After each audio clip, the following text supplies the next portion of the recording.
জীবন চলার পথে কখনো যদি দেখেন কেউ আপনার কাছে সাহায্যের জন্য আসছে, সে যেই হোক, সে যদি মিথ্যা বলে নেয়, হাসরের ময়দানে সে আল্লাহকে জবাবদিহি করবে, সেটা তার ব্যাপার, কিন্তু আপনার আমার দায়িত্ব। কেউ যদি আপনার কাছে বিপদে পড়ে আসে, আপনি মনে করবেন সে আসেনি, বান্দার তো কোনো অভাব নাই, তার এতগুলা বান্দার ভিতর আপনার কাছে আসলো কেন? রব্বুল আলামিন তাকে আপনার কাছে পাঠিয়েছে, সে আসেনি। মানুষ অনেক আছে, আপনার কাছে কেন আসলো? রব চাচ্ছেন আপনি তাকে আল্লাহর দেওয়া নিয়ামত থেকে, রিজিক থেকে কিছু দেন। কেন আল্লাহ আমার কাছে কেন পাঠালা? রব বলে যে আমি তোকে আরো বাড়াই দিতে চাচ্ছি, তো আমি তোকে আরো বাড়াই দিতে চাচ্ছি, সেজন্য আমার অভাবী বান্দাকে তোর কাছে পাঠালাম, তুই তাকে দিবি, সেই উসিলায় আমি আল্লাহ যেন তোকে আরো বাড়াই দিতে পারি। সুবহান।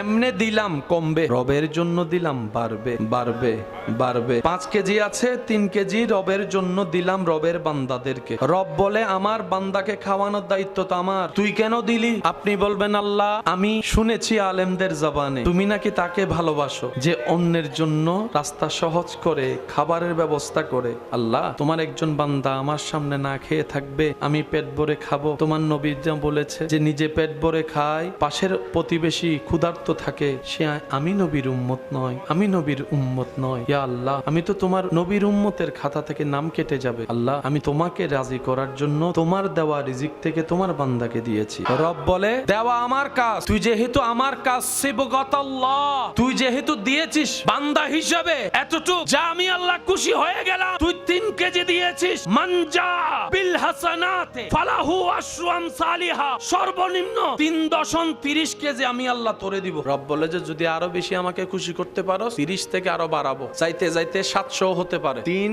কেজি বিনিময়ে 700 কেজি। আর যদি আরো বেশি খুশি করতে পারো, তাহলে আমি রবের ওয়াদা বেগাইরে হিসাব এমন ভাবে তোকে দান করব, তোর জীবন চলে যাবে, তোর ছেলে মেয়ের জীবন চলে যাবে, তোর নাতিপতির জীবনও চলে যাবে, কিয়ামত পর্যন্ত তোর বংশ দিয়ে আসা দেওয়ার অভাবে থাকবে না, অভাবে থাকবে না, ক্ষুধার্ত থাকবে না। সুবহান। দিলে কমে না বাড়ে?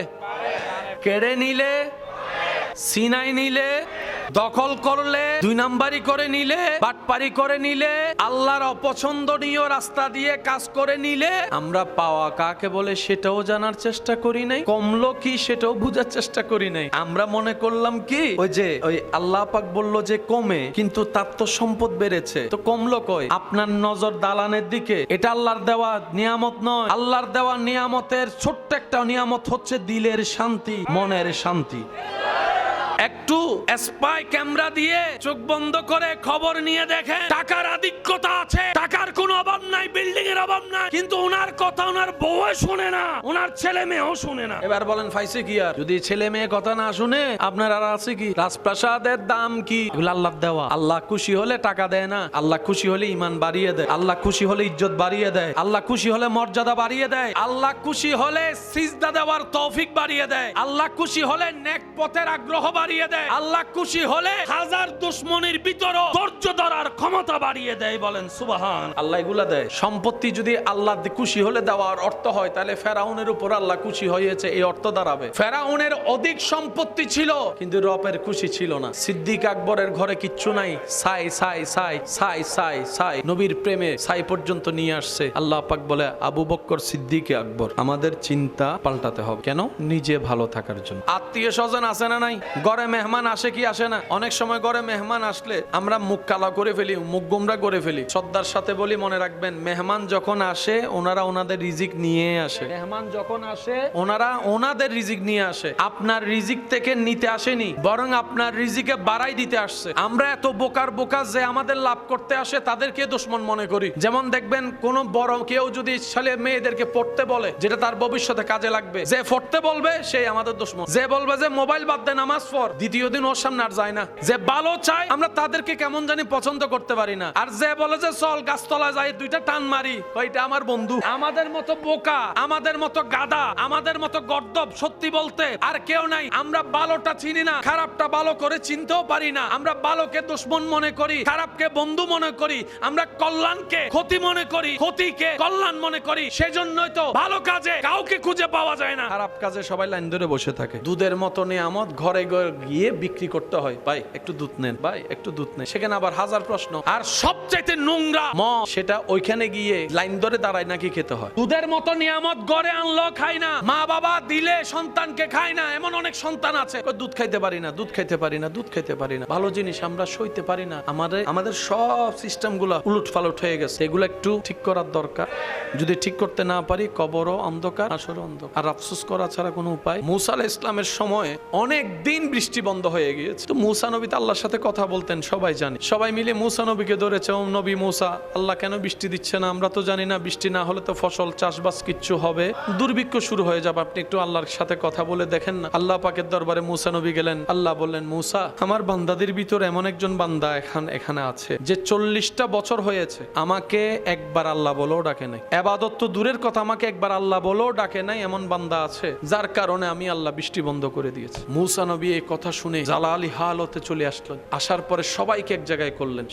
মুসা নবী সবাইকে এক জায়গায় করে জিজ্ঞেস করলেন, এখানের ভিতর কে এমন আছো যে আল্লাহকে আল্লাহ বলে ডাকো নাই এত বছর? এখন দোষী তো আর দোষ স্বীকার করবে, সে তো নিজের পিঠ বাঁচানোর জন্য চেষ্টা করবে, কারণ সে জানে যে আমার কারণে বৃষ্টি বন্ধ। এই খবর যদি সবাই জানে, তো এতগুলা বান্দাদের ভিতরে যখন ওই বান্দাটা নিজের দোষ বুঝতে পারছে যে আমার কারণে বৃষ্টি বন্ধ, এবার সে ওই মানুষের ভিতরে আল্লাহকে ডাকা শুরু করছে। কিছুক্ষণের ভিতর দেখে মেঘলা আকাশ হয়ে ঝুমঝুম বৃষ্টি পড়ছে। তো মুসা নবীকে আল্লাহ কি বলছে? ওই বান্দার কারণে আমি বৃষ্টি দিচ্ছে না। এখন আবার বৃষ্টি আসলো। মুসা নবী বলে, আল্লাহ তুমি বললা যে বৃষ্টি হবে না, ওর কারণে বন্ধ, আবার এখন দেখি বৃষ্টি। আল্লাহ ব্যাপার কি? রব্বুল আলামিন বলে, হে আমার মুসা, যার কারণে বৃষ্টি বন্ধ করে রেখেছিলাম এতদিন, আজকে তার কারণে আমি আল্লাহ আবার বৃষ্টি নাজিল করে দিয়েছি।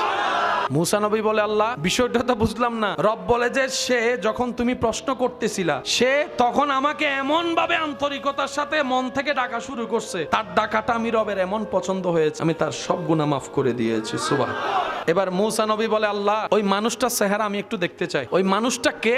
আমি একটু চেহারাটা দেখতে চাই। তখন আল্লাহ তাআলা বলে, মুসা, যে এতদিন আমাকে ডাকে না, এত অপরাধ করার পরও তার চেহারা আমি কারো সামনে প্রকাশ হতে দিই নাই, সে বেইজ্জত হবে বলে এতদিন আমি গোপন করে রেখেছি। আজকে কিভাবে প্রকাশ করব বলো? এটা আমার এবং আমার বান্দার ভিতরেই থাকে। সুবহানাল্লাহ। মুসা নবীর উম্মতকে যদি আল্লাহ এত ভালোবাসে, আপনি আমি তো নবী রাহমাতুল লিল আলামিনের উম্মত। নবীর উম্মত হওয়ার কারণে আল্লাহ সবকিছুতে আমাদেরকে সহজ করেছেন। হায়াত কমায় দিয়েছেন, সওয়াব বাড়ায় দিয়েছেন। নবী বলে, আল্লাহ আমার উম্মতের হায়াত কম, তারা সওয়াব কেমনে বেশি কামাবে? আল্লাহ পাক বলে, ওরা তো ভিআইপি, নবীর ভিআইপি উম্মত, ওদের রাস্তাও সব হবে ভিআইপি। আপনার উম্মতকে টেনশন করতে মানা করেন। একটা রাত দিয়ে দিলাম, ইন্না আনজালনাহু ফি লাইলাতিল কদরি ওয়া মা আদরাকা মা লাইলাতুল কদরি খায়রুম মিন। আপনার উম্মতকে বললেন এক রাত, শুধু এক রাত না ঘুমাই একটু ইবাদত করতে। আমি আল্লাহ সুপ্রিম কোর্ট থেকে রায় দিয়ে দিয়েছি ডান কাঁধের ফেরেশতাকে, যে এক রাত জাগবে ইবাদত করবে, সে লেখার সময় লিখবে আমার এই বান্দা এক রাত নয় 1000 মাস লাগাতার ইবাদত করেছে। এই কথা আমরা সবাই জানি, কিন্তু কোরআনের হিকমতের মজাটা দেখেন। ঘটনা ঘটতেছে কি দিনে না রাতে? ঘটনা আল্লাহ নিয়ামত দিতেছে দিনে না রাতে? লাইলাতুল কদর, কদরের এবার 24 ঘন্টার ভিতর কি কি আছেন দেখেন। ভোর, সকাল, মধ্যাহ্ন, দুপুর, বিকাল, সন্ধ্যা, রাত, গভীর রাত, সবগুলা মিলে একটা দিন। সন্ধ্যার ভিতরে সকাল নাই, সকালের ভিতর দুপুর নাই, কিন্তু যখন বলবেন একদিন, সব আছে। আল্লাহ পাক বলছেন, হাবিব আপনার উম্মতকে লাইলাতুল কদরের রাতে ইবাদত করতে বলেন, আমি আল্লাহ 1000 মাসের সওয়াবের ব্যবস্থা করে দিব। এতগুলা মিলে একটা দিন হয়, 60টা দিন একটা সপ্তাহ হয়, 29-30 দিনে একটা মাস হয়, 12টা মাসে একটা বছর হয়। তো আল্লাহ পাক বলছে 1000 মাস, তার মানে কি আপনি ইবাদত করছেন রাতে, আমলনামায় লেখা হবে আপনি আমি 1000 মাস 24 ঘন্টা লাগাতার ইবাদত করেছি। আল্লাহ এটা বলে নাই 1000 মাসের রাত, না 1000 মাসের ইবাদত। এবার 1000 মাসের ভিতর সপ্তাহ আছে না নাই? মাস আছে না নাই? সকাল, দুপুর, বিকাল, সন্ধ্যা, রাত, গভীর রাত, 24 ঘন্টা আছে। 24 ঘন্টার হিসাবে 1000 মাসের সওয়াব। আল্লাহ পাক বলে, দিব নাই বা কেন? তোমরা তো আমার হাবিবুল্লাহ নবী রাহমাতুল লিল আলামিনের উম্মত, কুনতুম খায়রা উম্মত। আল্লাহ তাআলা আমাদের সবাইকে নবীর আদর্শ নিয়ে চলার তৌফিক দান করুন। কারবালার ময়দান থেকে আলে রাসূল, আওলাদে রাসূল ইমাম জয়নুল আবেদিন ফেরত এসেছেন। দীর্ঘদিন যাওয়ার পরে এজিদ বাহিনীর একজন সদস্য যে কারবালাতে ইমাম হুসাইনের বিপক্ষে ছিল, সে নিজের জান বাঁচানোর জন্য মদিনা শরীফের মধ্যে চলে আসে। এখন থাকবে কোথায়? আপন বলতে কেউ নাই। মদিনাবাসী বললেন, এমন একটা ঘর আছে যেখানে তুমি মেহমান হলে মেহমানদারির কোনো কমতি হবে না। উনি জিজ্ঞেস করলেন, ঘরটা কার? বলে যে চলো তো আগে, তারপরে দেখা যাবে, যেখানে তুমি ইচ্ছা মতো থাকতেও পারবা, ইচ্ছা মতো খাবার খেতেও পারবা, টাইমের কোনো হিসাব নাই, মেহমানদারি চলবে। পথে যেতে যেতে জিজ্ঞেস করলেন কার ঘরের কথা বলছো? তখন উনি বললেন, মদিনাবাসী বললেন উনি হচ্ছেন ইমাম হুসাইনের সন্তান ইমাম জয়নুল আবেদিন। সুবহানাল্লাহ। তো মানুষ যখন ঠেকায় পড়ে, কথাই আছে চাচাকেও বাপ ডাকতে হয়। মানুষ যখন নিরুপায় হয় তখন অনেক কিছু বাধ্য হয়ে মেনে নিতে হয় মন না চাইলেও। এখন সেই ব্যক্তি তো মনে মনে জানে আমি তো কারবালায় ওনার বাবার বিপক্ষে ছিলাম। উনি তো মনে মনে জানে ওই ব্যক্তি যদি ইমাম জয়নুল আবেদিন যদি আজকে জানতে পারে আমি ইমাম হোসাইনের বিপক্ষে ছিলাম, তাহলে যেই মৃত্যু থেকে বাঁচার জন্য আমি পালিয়ে এখানে আসলাম, এখানে তো উনি আমার গর্দান কেটে ফেলবে। হিসাব তো একই, কিন্তু উপায় তো নাই। না উপায় হয়ে নিরুপায় হয়ে ওনার ঘরে গেলেন। ওনার ঘরে যাওয়ার পর ইমাম জয়নুল আবেদিন নিজের বিছানা ছেড়ে দিয়েছেন ওনাকে ঘুম পাড়ানোর জন্য। আল্লাহ রিজিকে যা রেখেছেন সবকিছু ভাগবটারা করে মেহমানদারিকে সর্বোচ্চ মেহমানদারি করলেন। এবার আপনার একটা কথা বলেন, যে অপরাধ করে তাকে যদি কেউ মেহমানদারি করে তার ভিতরে একটা তুফান উঠবে কি উঠবে না? মনুষ্যত্ববোধের মধ্যে একটা আঘাত লাগবে কি লাগবে না? অপমান লাগবে কি লাগবে না? ইমাম জয়নুল আবেদিন আপন জায়গা থেকে সর্বোচ্চ মেহমানদারি যখন করা শুরু করলেন, মায়া করা শুরু করলেন, ওর ভিতর একটা তুফান সৃষ্টি হয়ে গেল। কয়েকদিন থাকার পরে সে বলে যে আর যাই হোক, এখানে আর থাকতে পারবো না, এই মেহমানদারি আমার আর সহ্য হচ্ছে না, এই ভালোবাসা আমি আর লোড নিতে পারছি না। আমি কাকে হত্যা করলাম যার সন্তান এইভাবে মেহমানদারি করছে? আর মনে মনে চিন্তা করছে যদি উনি আমার আসল পরিচয় জানে তাহলে তো আমাকে শেষ করে ফেলবে। কয়েকদিন থাকার পরে যখন উনি বিদায় নিতে গেলেন, ইমাম হুসাইনের আওলাদে রাসূল ইমাম জয়নুল আবেদিন রাদিয়াল্লাহু তাআলা ওনাকে বললেন, ভাই রাস্তায় দূরের পথে যাবেন, পথ খরচের জন্য কিছু হাদিয়া আমার পক্ষ থেকে আপনাকে দিলাম, আমি আমার পক্ষ থেকে আমার। উনি চোখ থেকে পানি ঝরঝর করে পড়ছে, বিদায় নিয়ে চলে গেল। কিছু দূর যাওয়ার পরে আবার আসলেন, আসার পরে দরজা নক করলেন। ইমাম জয়নুল আবেদিন দরজা খুললেন। দরজা খোলার পরে চোখে চোখ রেখে বললেন, আপনি হয়তো আমাকে চিনতে পারেন নাই, যদি চিনতে পারতেন ঘরে কখনো জায়গা দিতেন না, বিছানা আপন বিছানা আমার জন্য ছেড়ে দিতেন না, খাবার আপনার গুলো আমাকে দিতেন না, এত আদর মায়া মমতা করতেন না, হয়তো যদি চিনতে পারতেন আমাকে ঘরের ভিতরেও ঢুকতে দিতেন না। এই কথা বলতে না বলতে ইমাম জয়নুল আবেদিনের দুই চোখ বেয়ে পানি পড়তে শুরু করলো। ইমাম জয়নুল আবেদিন বলে, আমি তো কারবালায় ছিলাম, তোমাকে প্রথম দেখায় চিনতে পেরেছি, তুমি সেই ব্যক্তি আমার বাবা ইমাম হুসাইনকে পিছন থেকে তীরের আঘাত করেছিলে, তুমি তো সেই ব্যক্তি, আমি চিনতে পেরেছি। এই কথা শোনার পরে সে আগন্তুক ব্যক্তি আরো চিৎকার করে কান্না শুরু করলেন। বলে যে আমি তো মনে করেছি আপনি না চিনে মেহমানদারি করছেন, আপনি আমাকে চিনতে পেরেছেন? বলে যে হ্যাঁ, তোমাকে প্রথম দেখায় চিনতে পেরেছি। এবার ওনার মন বলে উঠলো, একটু বলেন না, এত কষ্ট দেওয়ার পরও আপনি কেন আমাকে এত মেহমানদারি করলেন? আপনার আব্বা হুজুরকে এত কষ্ট দেওয়ার পরও কেন আপনি আমার এত যত্ন করলেন? ইমাম জয়নুল আবেদিন যে কথাটা বলেছে, ও নবীর উম্মতেরা, পাগল পাগল উম্মতেরা, সবার মনের কানটা প্রস্তুত করে দেন। ইমাম জয়নুল আবেদিন বলে, ওই দিন তোমরা যেটা করেছিলা সেটা তোমাদের চরিত্র ছিল, আজকে যেটা আমি করছি সেটা আওলাদের রাসূলের চরিত্র, মুসলমানদের চরিত্র। সুবহানাল্লাহ। আপনি সেই উম্মত, লক্ষ টাকা খরচ করো, যে সওয়াব পাওয়া যায় না, মা বাবার চেহারার দিকে মায়ার নজর তাকাইলে আল্লাহ সেই সওয়াব আপনাকে দান করেন। টাকা দিয়ে হজ করলে হজ কবুল হলে সওয়াব, হজে গেলাম যদি কবুল হয় তাহলে সওয়াব। আল্লাহ আমাদেরকে জীবন একবার হলো সচক্ষে কাবা দেখার তৌফিক দান করুন। সচক্ষে কাবা দেখেছেন এমন কেউ থাকলে একটু হাত তুলেন। আজকে যারা হাত তুলতে পারে না তাদেরকেও এরকম প্রশ্নের সম্মুখীন হলে আল্লাহ যেন হাত তোলার সুযোগ দান করে। আল্লাহর ঘরকে যেন সামনে নিয়ে ইহরাম পরে বলতে পারে, লব্বাইক আল্লাহুম্মা লব্বাইক, লব্বাইক লা শারীকা লাক লব্বাইক, ইন্নাল হামদা ওয়ান নি'মাতা লাক ওয়াল মুলক লা শারীকা লাক, লব্বাইক আল্লাহুম্মা লব্বাইক, লব্বাইক লা শারীকা লাক লব্বাইক, ইন্নাল হামদা ওয়ান নি'মাতা লাকাওয়াল মুলক লা শারীকা লাক। দেখি শেষবারের মতো সবাই ফুল ভলিউমের আওয়াজে, লব্বাইক আল্লাহুম্মা লব্বাইক, লব্বাইক লা শারীকা লাক লব্বাইক, ইন্নাল হামদা ওয়ান নি'মাতা লাকাওয়াল মুলক।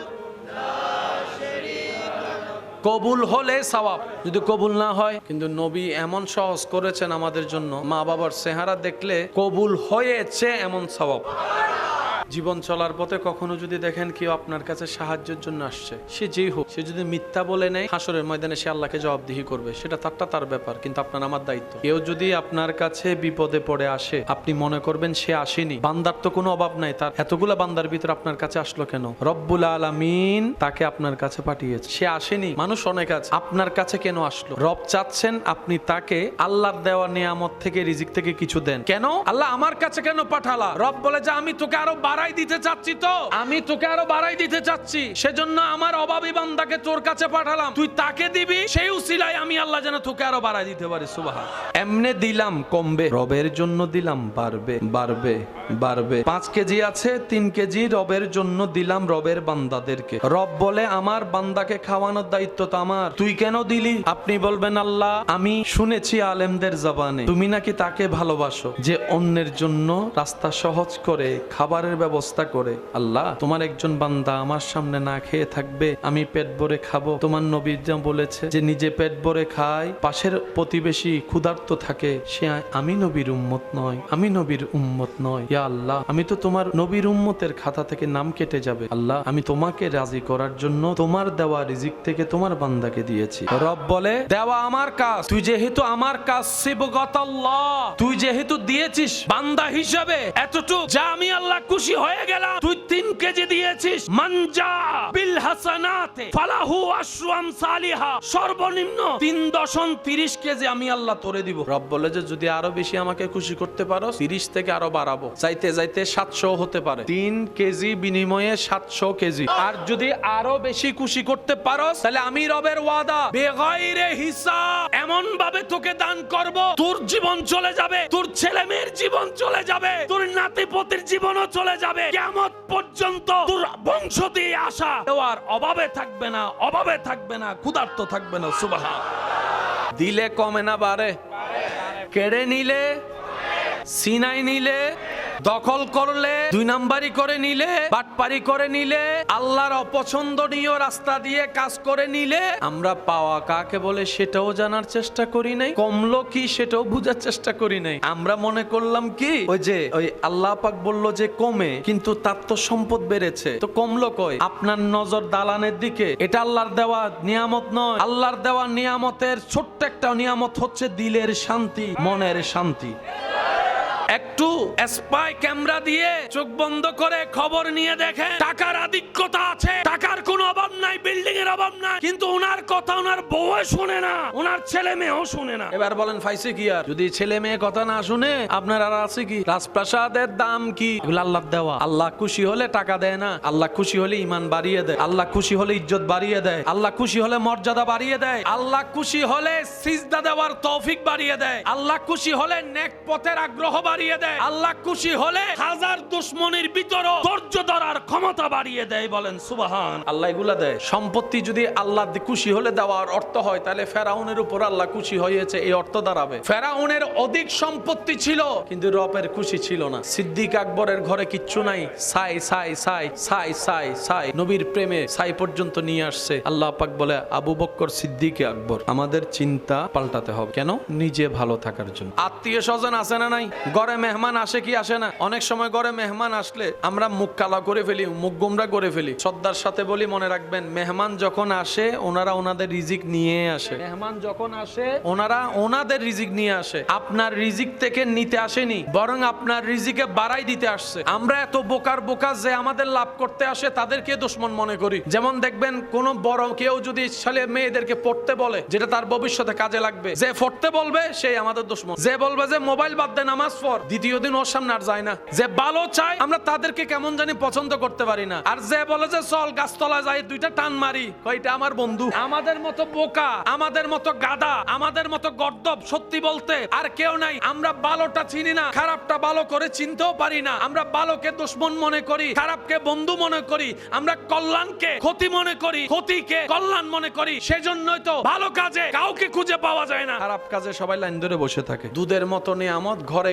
গিয়ে বিক্রি করতে হয়, ভাই একটু দুধ নেন, ভাই একটু দুধ নেন, সেখানে আবার হাজার প্রশ্ন। আর সবচাইতে নোংরা মদ, সেটা ওইখানে গিয়ে লাইন ধরে দাঁড়ায় নাকি খেতে হয়। দুধের মতো নিয়ামত গড়ে আনলো খায় না, মা বাবা দিলে সন্তানকে খায় না। এমন অনেক সন্তান আছে দুধ খাইতে পারি না, দুধ খাইতে পারি না, দুধ খাইতে পারি না। ভালো জিনিস আমরা সইতে পারি না।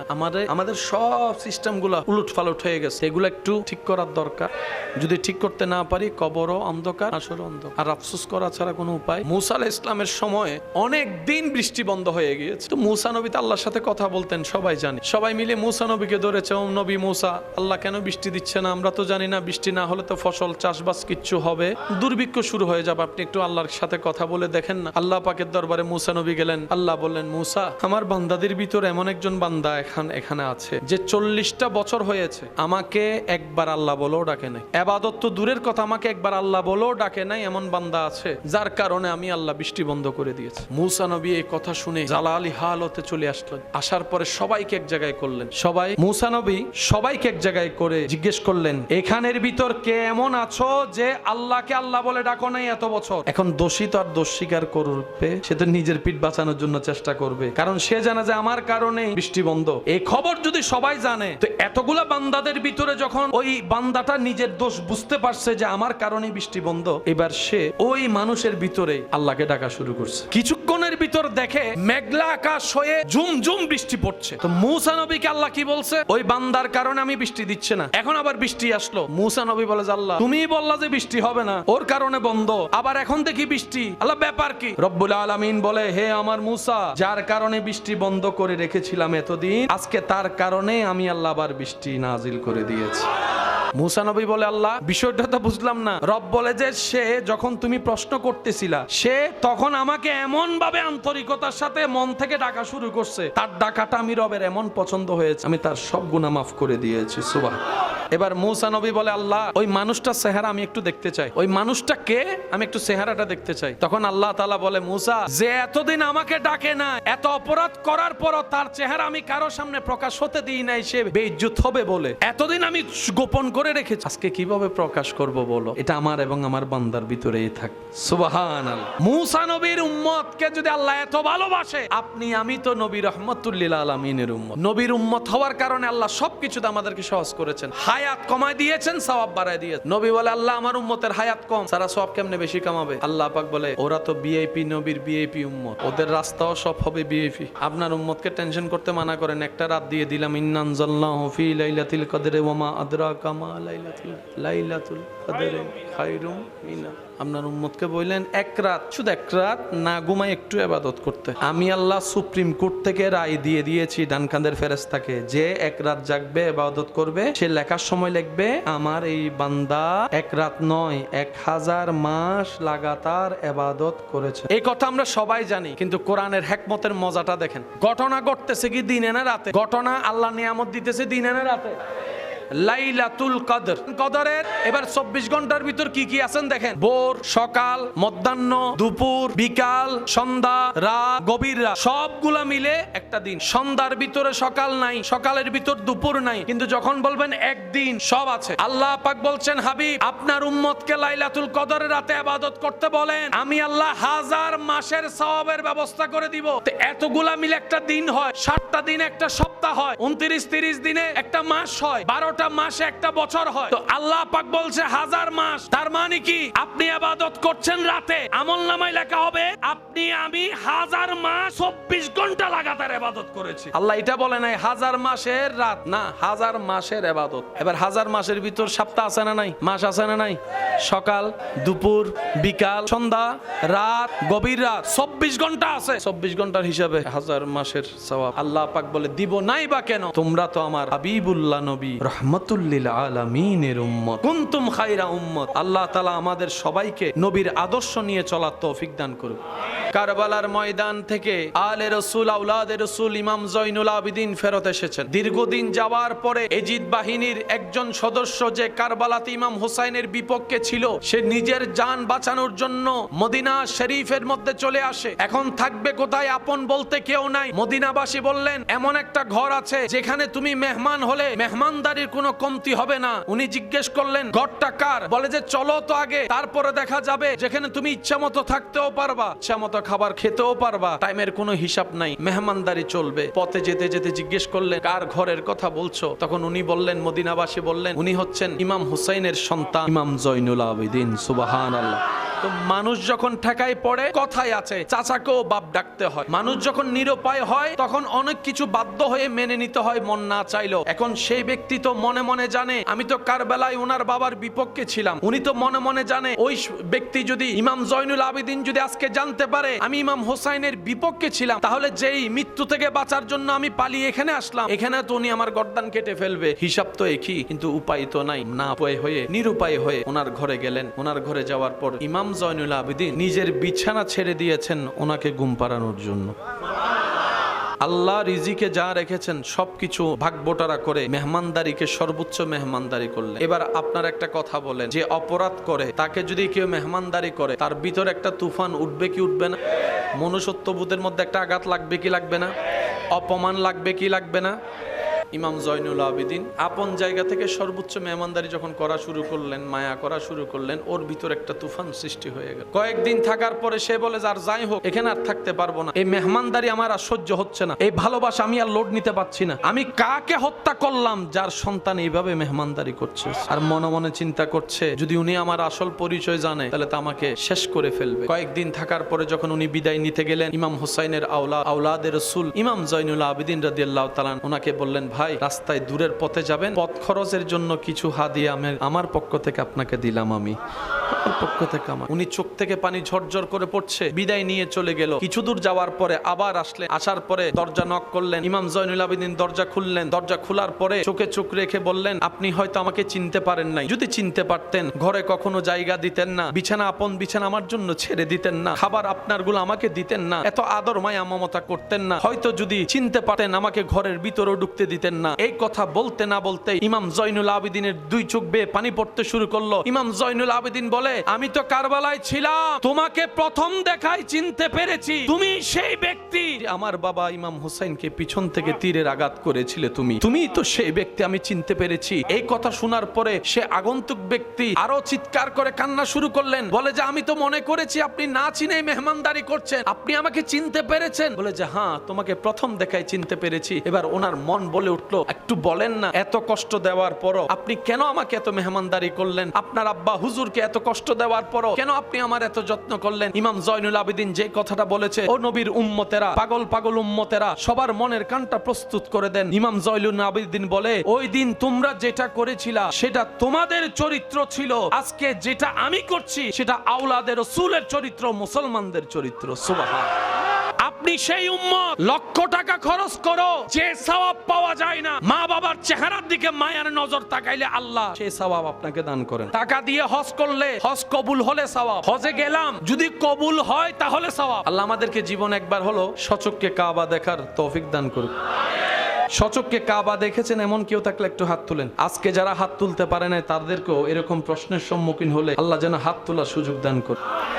আল্লাহর ঘরকে যেন সামনে নিয়ে ইহরাম পরে বলতে পারে, লব্বাইক আল্লাহুম্মা লব্বাইক, লব্বাইক লা শারীকা লাক লব্বাইক, ইন্নাল হামদা ওয়ান নি'মাতা লাক ওয়াল মুলক লা শারীকা লাক, লব্বাইক আল্লাহুম্মা লব্বাইক, লব্বাইক লা শারীকা লাক লব্বাইক, ইন্নাল হামদা ওয়ান নি'মাতা লাকাওয়াল মুলক লা শারীকা লাক।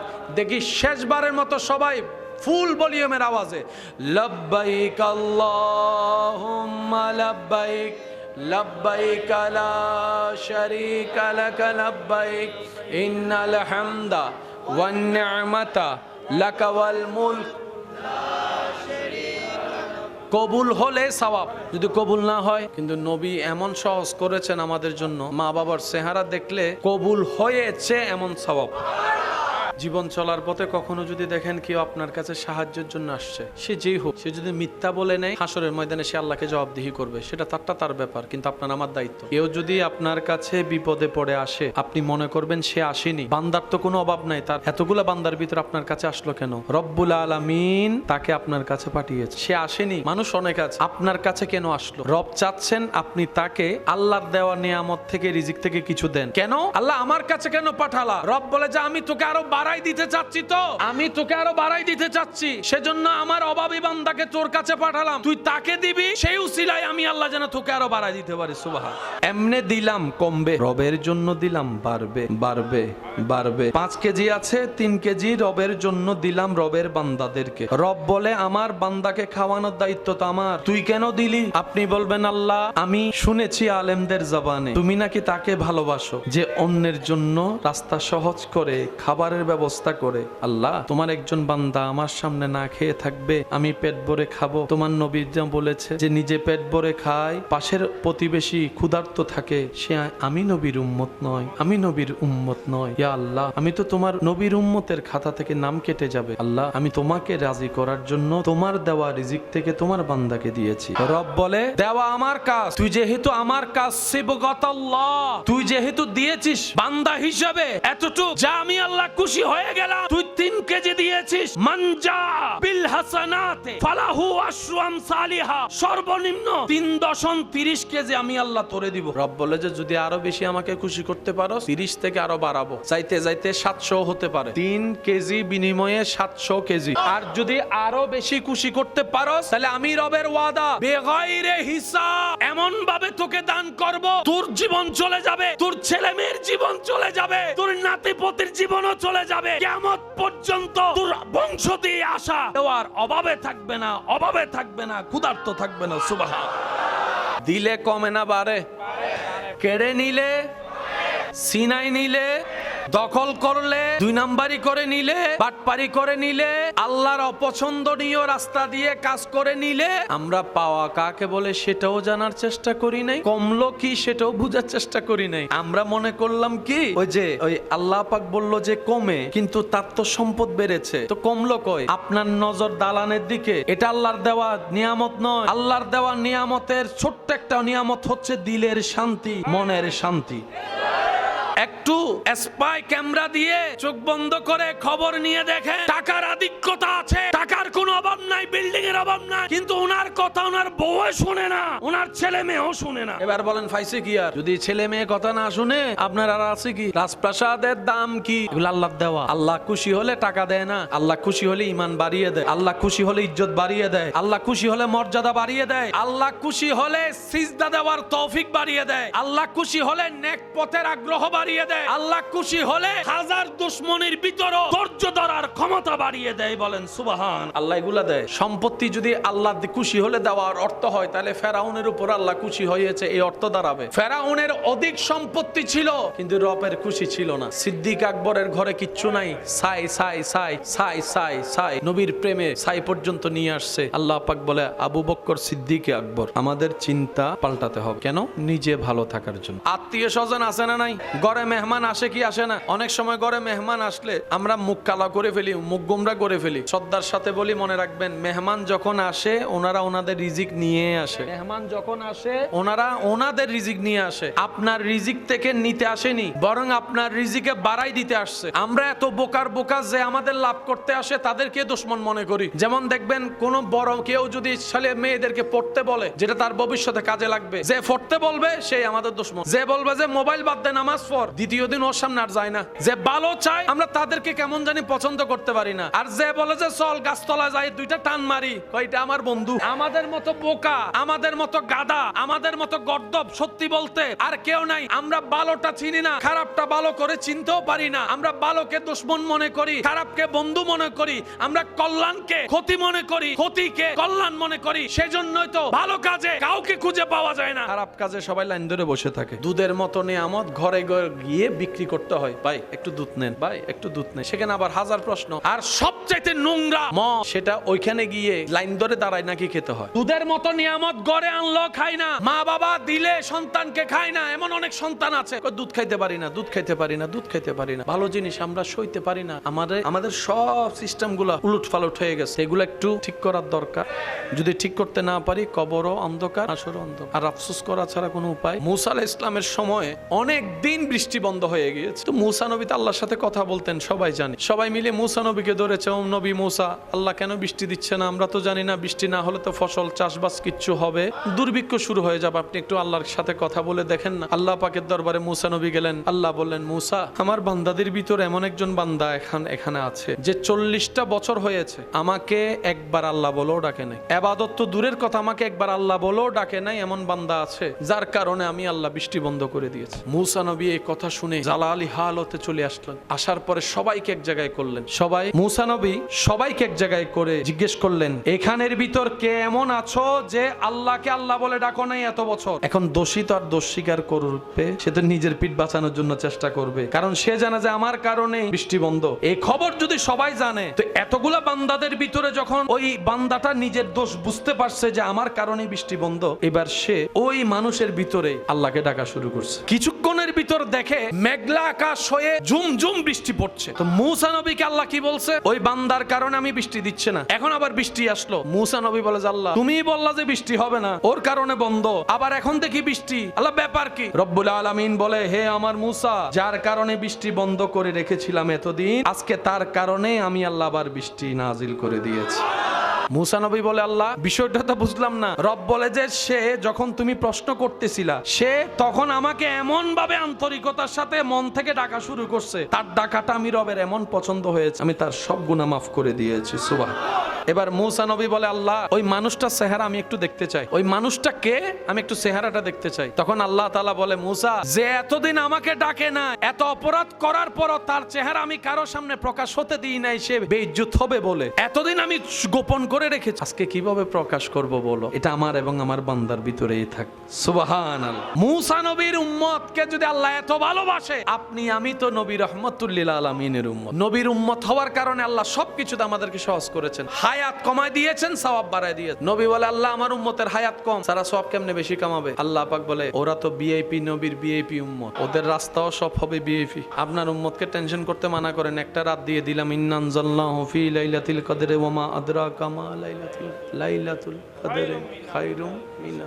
আপনার উম্মতকে বললেন এক রাত, শুধু এক রাত না ঘুমায় একটু ইবাদত করতে। আমি আল্লাহ সুপ্রিম কোর্ট থেকে রায় দিয়ে দিয়েছি ডান কাঁধের ফেরেশতাকে, যে এক রাত জাগবে ইবাদত করবে, সে লেখার সময় লিখবে আমার এই বান্দা এক রাত নয় 1000 মাস লাগাতার ইবাদত করেছে। এই কথা আমরা সবাই জানি, কিন্তু কোরআনের হিকমতের মজাটা দেখেন। ঘটনা ঘটতেছে কি দিনে না রাতে? ঘটনা আল্লাহ নিয়ামত দিতেছে দিনে না রাতে? লাইলাতুল কদর, কদরের এবার 24 ঘন্টার ভিতর কি কি আছেন দেখেন। ভোর, সকাল, মধ্যাহ্ন, দুপুর, বিকাল, সন্ধ্যা, রাত, গভীর রাত, সবগুলা মিলে একটা দিন। সন্ধ্যার ভিতরে সকাল নাই, সকালের ভিতর দুপুর নাই, কিন্তু যখন বলবেন একদিন, সব আছে। আল্লাহ পাক বলছেন, হাবিব আপনার উম্মতকে লাইলাতুল কদরের রাতে ইবাদত করতে বলেন, আমি আল্লাহ 1000 মাসের সওয়াবের ব্যবস্থা করে দিব। তো এতগুলা মিলে একটা দিন হয়, 7টা দিন একটা সপ্তাহ হয়, 29-30 দিনে একটা মাস হয়, 12টা মাসে একটা বছর হয়। তো আল্লাহ পাক বলছে 1000 মাস, তার মানে কি আপনি ইবাদত করছেন রাতে, আমলনামায় লেখা হবে আপনি আমি 1000 মাস 24 ঘন্টা লাগাতার ইবাদত করেছি। আল্লাহ এটা বলে নাই 1000 মাসের রাত, না 1000 মাসের ইবাদত। এবার 1000 মাসের ভিতর সপ্তাহ আছে না নাই? মাস আছে না নাই?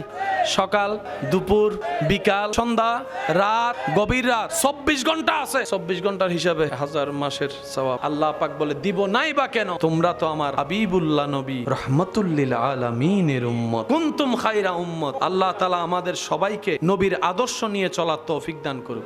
কারবালার ময়দান থেকে আলে রাসূল, আওলাদে রাসূল ইমাম জয়নুল আবেদিন ফেরত এসেছেন। দীর্ঘদিন যাওয়ার পরে এজিদ বাহিনীর একজন সদস্য যে কারবালাতে ইমাম হুসাইনের বিপক্ষে ছিল, সে নিজের জান বাঁচানোর জন্য মদিনা শরীফের মধ্যে চলে আসে। এখন থাকবে কোথায়? আপন বলতে কেউ নাই। মদিনাবাসী বললেন, এমন একটা ঘর আছে যেখানে তুমি মেহমান হলে মেহমানদারির কোনো কমতি হবে না। উনি জিজ্ঞেস করলেন, ঘরটা কার? বলে যে চলো তো আগে, তারপরে দেখা যাবে, যেখানে তুমি ইচ্ছা মতো থাকতেও পারবা, ইচ্ছা মতো মতো খাবার খেতেও পারবা, টাইমের কোনো হিসাব নাই, মেহমানদারি চলবে। পথে যেতে যেতে জিজ্ঞেস করলেন কার ঘরের কথা বলছো? তখন উনি বললেন, মদিনাবাসী বললেন উনি হচ্ছেন ইমাম হুসাইনের সন্তান ইমাম জয়নুল আবেদিন। সুবহানাল্লাহ। তো মানুষ যখন ঠেকায় পড়ে, কথাই আছে চাচাকেও বাপ ডাকতে হয়। মানুষ যখন নিরুপায় হয় তখন অনেক কিছু বাধ্য হয়ে মেনে নিতে হয়, মন না চাইলেও। এখন সেই ব্যক্তি তো মনে মনে জানে আমি তো কারবালায় ওনার বাবার বিপক্ষে ছিলাম। উনি তো মনে মনে জানে ওই ব্যক্তি যদি ইমাম জয়নুল আবেদিন যদি আজকে জানতে পারে আমি ইমাম হোসাইনের বিপক্ষে ছিলাম, তাহলে যেই মৃত্যু থেকে বাঁচার জন্য আমি পালিয়ে এখানে আসলাম, এখানে তো উনি আমার গর্দান কেটে ফেলবে। হিসাব তো একই, কিন্তু উপায় তো নাই। না উপায় হয়ে নিরুপায় হয়ে ওনার ঘরে গেলেন। ওনার ঘরে যাওয়ার পর ইমাম জয়নুল আবেদিন নিজের বিছানা ছেড়ে দিয়েছেন ওনাকে ঘুম পাড়ানোর জন্য। আল্লাহ রিজিকে যা রেখেছেন সবকিছু ভাগবটারা করে মেহমানদারিকে সর্বোচ্চ মেহমানদারি করলেন। এবার আপনার একটা কথা বলেন, যে অপরাধ করে তাকে যদি কেউ মেহমানদারি করে, তার ভিতর একটা তুফান উঠবে কি উঠবে না? মনুষ্যত্ববোধের মধ্যে একটা আঘাত লাগবে কি লাগবে না? অপমান লাগবে কি লাগবে না? ইমাম জয়নুল আবেদিন আপন জায়গা থেকে সর্বোচ্চ মেহমানদারি যখন করা শুরু করলেন, মায়া করা শুরু করলেন, ওর ভিতর একটা তুফান সৃষ্টি হয়ে গেল। কয়েকদিন থাকার পরে সে বলে আর যাই হোক, এখানে আর থাকতে পারবো না, এই মেহমানদারি আমার আর সহ্য হচ্ছে না, এই ভালোবাসা আমি আর লোড নিতে পারছি না। আমি কাকে হত্যা করলাম যার সন্তান এইভাবে মেহমানদারি করছে? আর মনে মনে চিন্তা করছে যদি উনি আমার আসল পরিচয় জানে তাহলে তো আমাকে শেষ করে ফেলবে। কয়েকদিন থাকার পরে যখন উনি বিদায় নিতে গেলেন, ইমাম হোসাইনের আওলাদের রাসূল ইমাম জয়নুল আবেদিন রাদিয়াল্লাহু তাআলা ওনাকে বললেন, ভাই রাস্তায় দূরের পথে যাবেন, পথ খরচের জন্য কিছু হাদিয়া আমার পক্ষ থেকে আপনাকে দিলাম, আমি আমার পক্ষ থেকে আমার। উনি চোখ থেকে পানি ঝরঝর করে পড়ছে, বিদায় নিয়ে চলে গেল। কিছু দূর যাওয়ার পরে আবার আসলেন, আসার পরে দরজা নক করলেন। ইমাম জয়নুল আবেদিন দরজা খুললেন। দরজা খোলার পরে চোখে চোখ রেখে বললেন, আপনি হয়তো আমাকে চিনতে পারেন নাই, যদি চিনতে পারতেন ঘরে কখনো জায়গা দিতেন না, বিছানা আপন বিছানা আমার জন্য ছেড়ে দিতেন না, খাবার আপনার গুলো আমাকে দিতেন না, এত আদর মায়া মমতা করতেন না, হয়তো যদি চিনতে পারতেন আমাকে ঘরের ভিতরেও ঢুকতে দিতেন না। এই কথা বলতে না বলতে ইমাম জয়নুল আবেদিনের দুই চোখ বেয়ে পানি পড়তে শুরু করলো। ইমাম জয়নুল আবেদিন বলে, আমি তো কারবালায় ছিলাম, তোমাকে প্রথম দেখায় চিনতে পেরেছি, তুমি সেই ব্যক্তি আমার বাবা ইমাম হোসাইনকে পিছন থেকে তীরের আঘাত করেছিলে, তুমি তো সেই ব্যক্তি, আমি চিনতে পেরেছি। এই কথা শোনার পরে সে আগন্তুক ব্যক্তি আরো চিৎকার করে কান্না শুরু করলেন। বলে যে আমি তো মনে করেছি আপনি না চিনে মেহমানদারি করছেন, আপনি আমাকে চিনতে পেরেছেন? বলে যে হ্যাঁ, তোমাকে প্রথম দেখায় চিনতে পেরেছি। এবার ওনার মন বলে উঠলো, একটু বলেন না, এত কষ্ট দেওয়ার পরও আপনি কেন আমাকে এত মেহমানদারি করলেন? আপনার আব্বা হুজুরকে এত কষ্ট দেওয়ার পরও কেন আপনি আমার এত যত্ন করলেন? ইমাম জয়নুল আবেদিন যে কথাটা বলেছে, ও নবীর উম্মতেরা, পাগল পাগল উম্মতেরা, সবার মনের কানটা প্রস্তুত করে দেন। ইমাম জয়নুল আবেদিন বলে, ওই দিন তোমরা যেটা করেছিলা সেটা তোমাদের চরিত্র ছিল, আজকে যেটা আমি করছি সেটা আওলাদের রাসূলের চরিত্র, মুসলমানদের চরিত্র। সুবহানাল্লাহ। আপনি সেই উম্মত, লক্ষ টাকা খরচ করো, যে সওয়াব পাওয়া যায় না, মা বাবার চেহারার দিকে মায়ার নজর তাকাইলে আল্লাহ সেই সওয়াব আপনাকে দান করেন। টাকা দিয়ে হজ করলে, হজ কবুল হলে সওয়াব, হজে গেলাম যদি কবুল হয় তাহলে সওয়াব। আল্লাহ আমাদেরকে জীবন একবার হলো সচক্ষে কাবা দেখার তৌফিক দান করুন। সচক্ষে কাবা দেখেছেন এমন কেউ থাকলে একটু হাত তুলেন। আজকে যারা হাত তুলতে পারে না তাদেরকেও এরকম প্রশ্নের সম্মুখীন হলে আল্লাহ যেন হাত তোলার সুযোগ দান করুন। আল্লাহর ঘরকে যেন সামনে নিয়ে ইহরাম পরে বলতে পারে, লব্বাইক আল্লাহুম্মা লব্বাইক, লব্বাইক লা শারীকা লাক লব্বাইক, ইন্নাল হামদা ওয়ান নি'মাতা লাক ওয়াল মুলক লা শারীকা লাক, লব্বাইক আল্লাহুম্মা লব্বাইক, লব্বাইক লা শারীকা লাক লব্বাইক, ইন্নাল হামদা ওয়ান নি'মাতা লাকা ওয়াল মুলক লা শারীকা লাক। দেখি শেষবারের মতো সবাই ফুল ভলিউমের আওয়াজে, লব্বাইক আল্লাহুম্মা লব্বাইক, লব্বাইক লা শারীকা লাক লব্বাইক, ইন্নাল হামদা ওয়ান নি'মাতা লাকা ওয়াল মুলক। কবুল হলে সওয়াব, যদি কবুল না হয়, কিন্তু নবী এমন সহজ করেছেন আমাদের জন্য, মা বাবার চেহারা দেখলে কবুল হয়েছে এমন সওয়াব।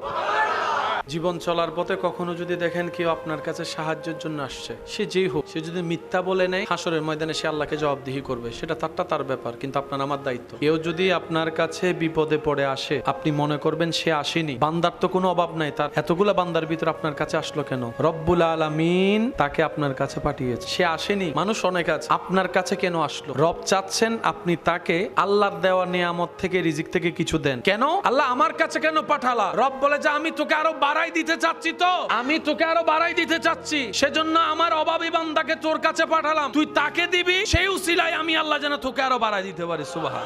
এমনে দিলাম কমবে, রবের জন্য দিলাম বাড়বে বাড়বে বাড়বে। 5 কেজি আছে, 3 কেজি রবের জন্য দিলাম রবের বান্দাদেরকে। রব বলে আমার বান্দাকে খাওয়ানোর দায়িত্ব তো আমার, তুই কেন দিলি? আপনি বলবেন আল্লাহ আমি শুনেছি আলেমদের জবানে তুমি নাকি তাকে ভালোবাসো যে অন্যের জন্য রাস্তা সহজ করে খাবারের ব্যবস্থা করে। আল্লাহ তোমার একজন বান্দা আমার সামনে না খেয়ে থাকবে, আমি পেট ভরে খাবো। তোমার নবী যা বলেছে যে নিজে পেট ভরে খায়, পাশের প্রতিবেশী ক্ষুধার্ত থাকে, সে আমি নবীর উম্মত নয়, আমি নবীর উম্মত নয়। ইয়া আল্লাহ আমি তো তোমার নবীর উম্মতের খাতা থেকে নাম কেটে যাবে। আল্লাহ আমি তোমাকে রাজি করার জন্য তোমার দেওয়া রিজিক থেকে তোমার বান্দাকে দিয়েছি। রব বলে দেওয়া আমার কাজ, তুই যেহেতু আমার কাজ সিবগাতাল্লাহ, তুই যেহেতু দিয়েছিস বান্দা হিসেবে এতটুকু, যা আমি আল্লাহ খুশি হয়ে গেলাম। তুই 3 কেজি দিয়েছিস, মানজা বিল হাসানাতে ফালাহু আশরু আমসালিহা, সর্বনিম্ন 3.30 কেজি আমি আল্লাহ তোরে দিব। রব বলে যে যদি আরো বেশি আমাকে খুশি করতে পারো, 30 থেকে আরো বাড়াবো, চাইতে চাইতে 700 হতে পারে। 3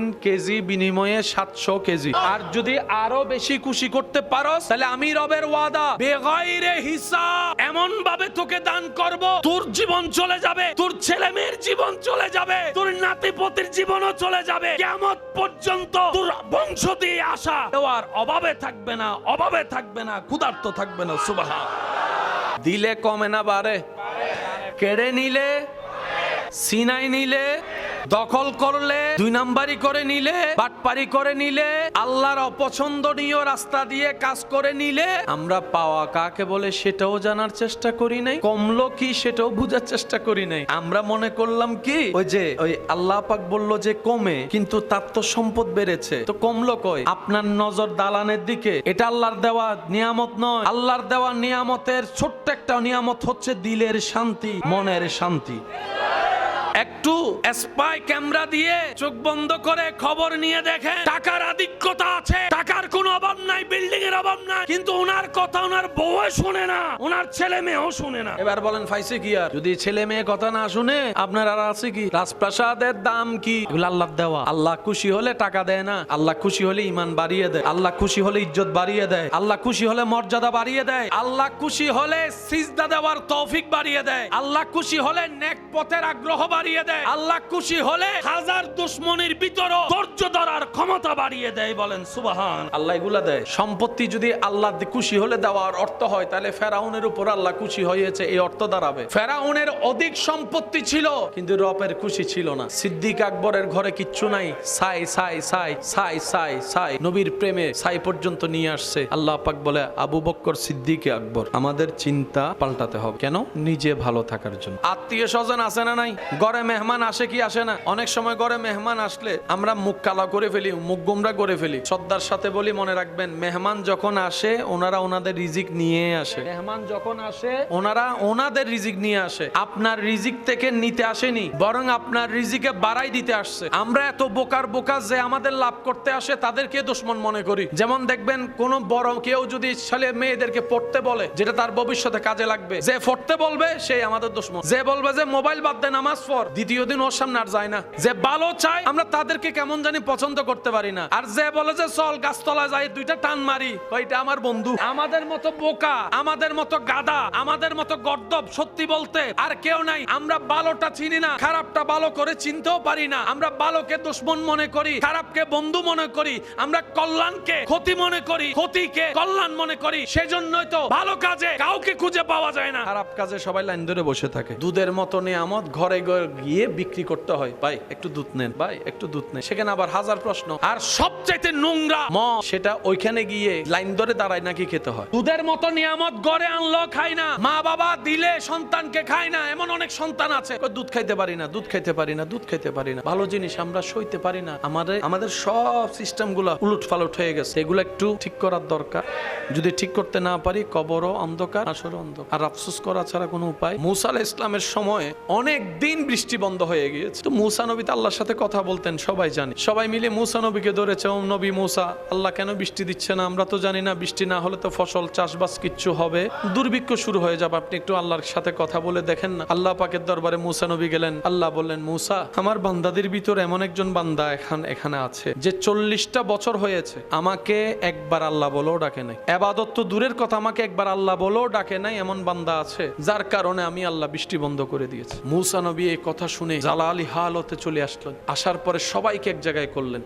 মুসা নবী সবাইকে এক জায়গায় করে জিজ্ঞেস করলেন, এখানের ভিতর কে এমন আছো যে আল্লাহকে আল্লাহ বলে ডাকো নাই এত বছর? এখন দোষী তো আর দোষ স্বীকার করবে, সে তো নিজের পিঠ বাঁচানোর জন্য চেষ্টা করবে, কারণ সে জানে যে আমার কারণে বৃষ্টি বন্ধ। এই খবর যদি সবাই জানে, তো এতগুলা বান্দাদের ভিতরে যখন ওই বান্দাটা নিজের দোষ বুঝতে পারছে যে আমার কারণে বৃষ্টি বন্ধ, এবার সে ওই মানুষের ভিতরে আল্লাহকে ডাকা শুরু করছে। কিছুক্ষণের ভিতর দেখে মেঘলা আকাশ হয়ে ঝুমঝুম বৃষ্টি পড়ছে। তো মুসা নবীকে আল্লাহ কি বলছে? ওই বান্দার কারণে আমি বৃষ্টি দিচ্ছে না। এখন আবার বৃষ্টি আসলো। মুসা নবী বলে, আল্লাহ তুমি বললা যে বৃষ্টি হবে না, ওর কারণে বন্ধ, আবার এখন দেখি বৃষ্টি, আল্লাহ ব্যাপার কি? রব্বুল আলামিন বলে, হে আমার মুসা, যার কারণে বৃষ্টি বন্ধ করে রেখেছিলাম এতদিন, আজকে তার কারণে আমি আল্লাহ আবার বৃষ্টি নাজিল করে দিয়েছি।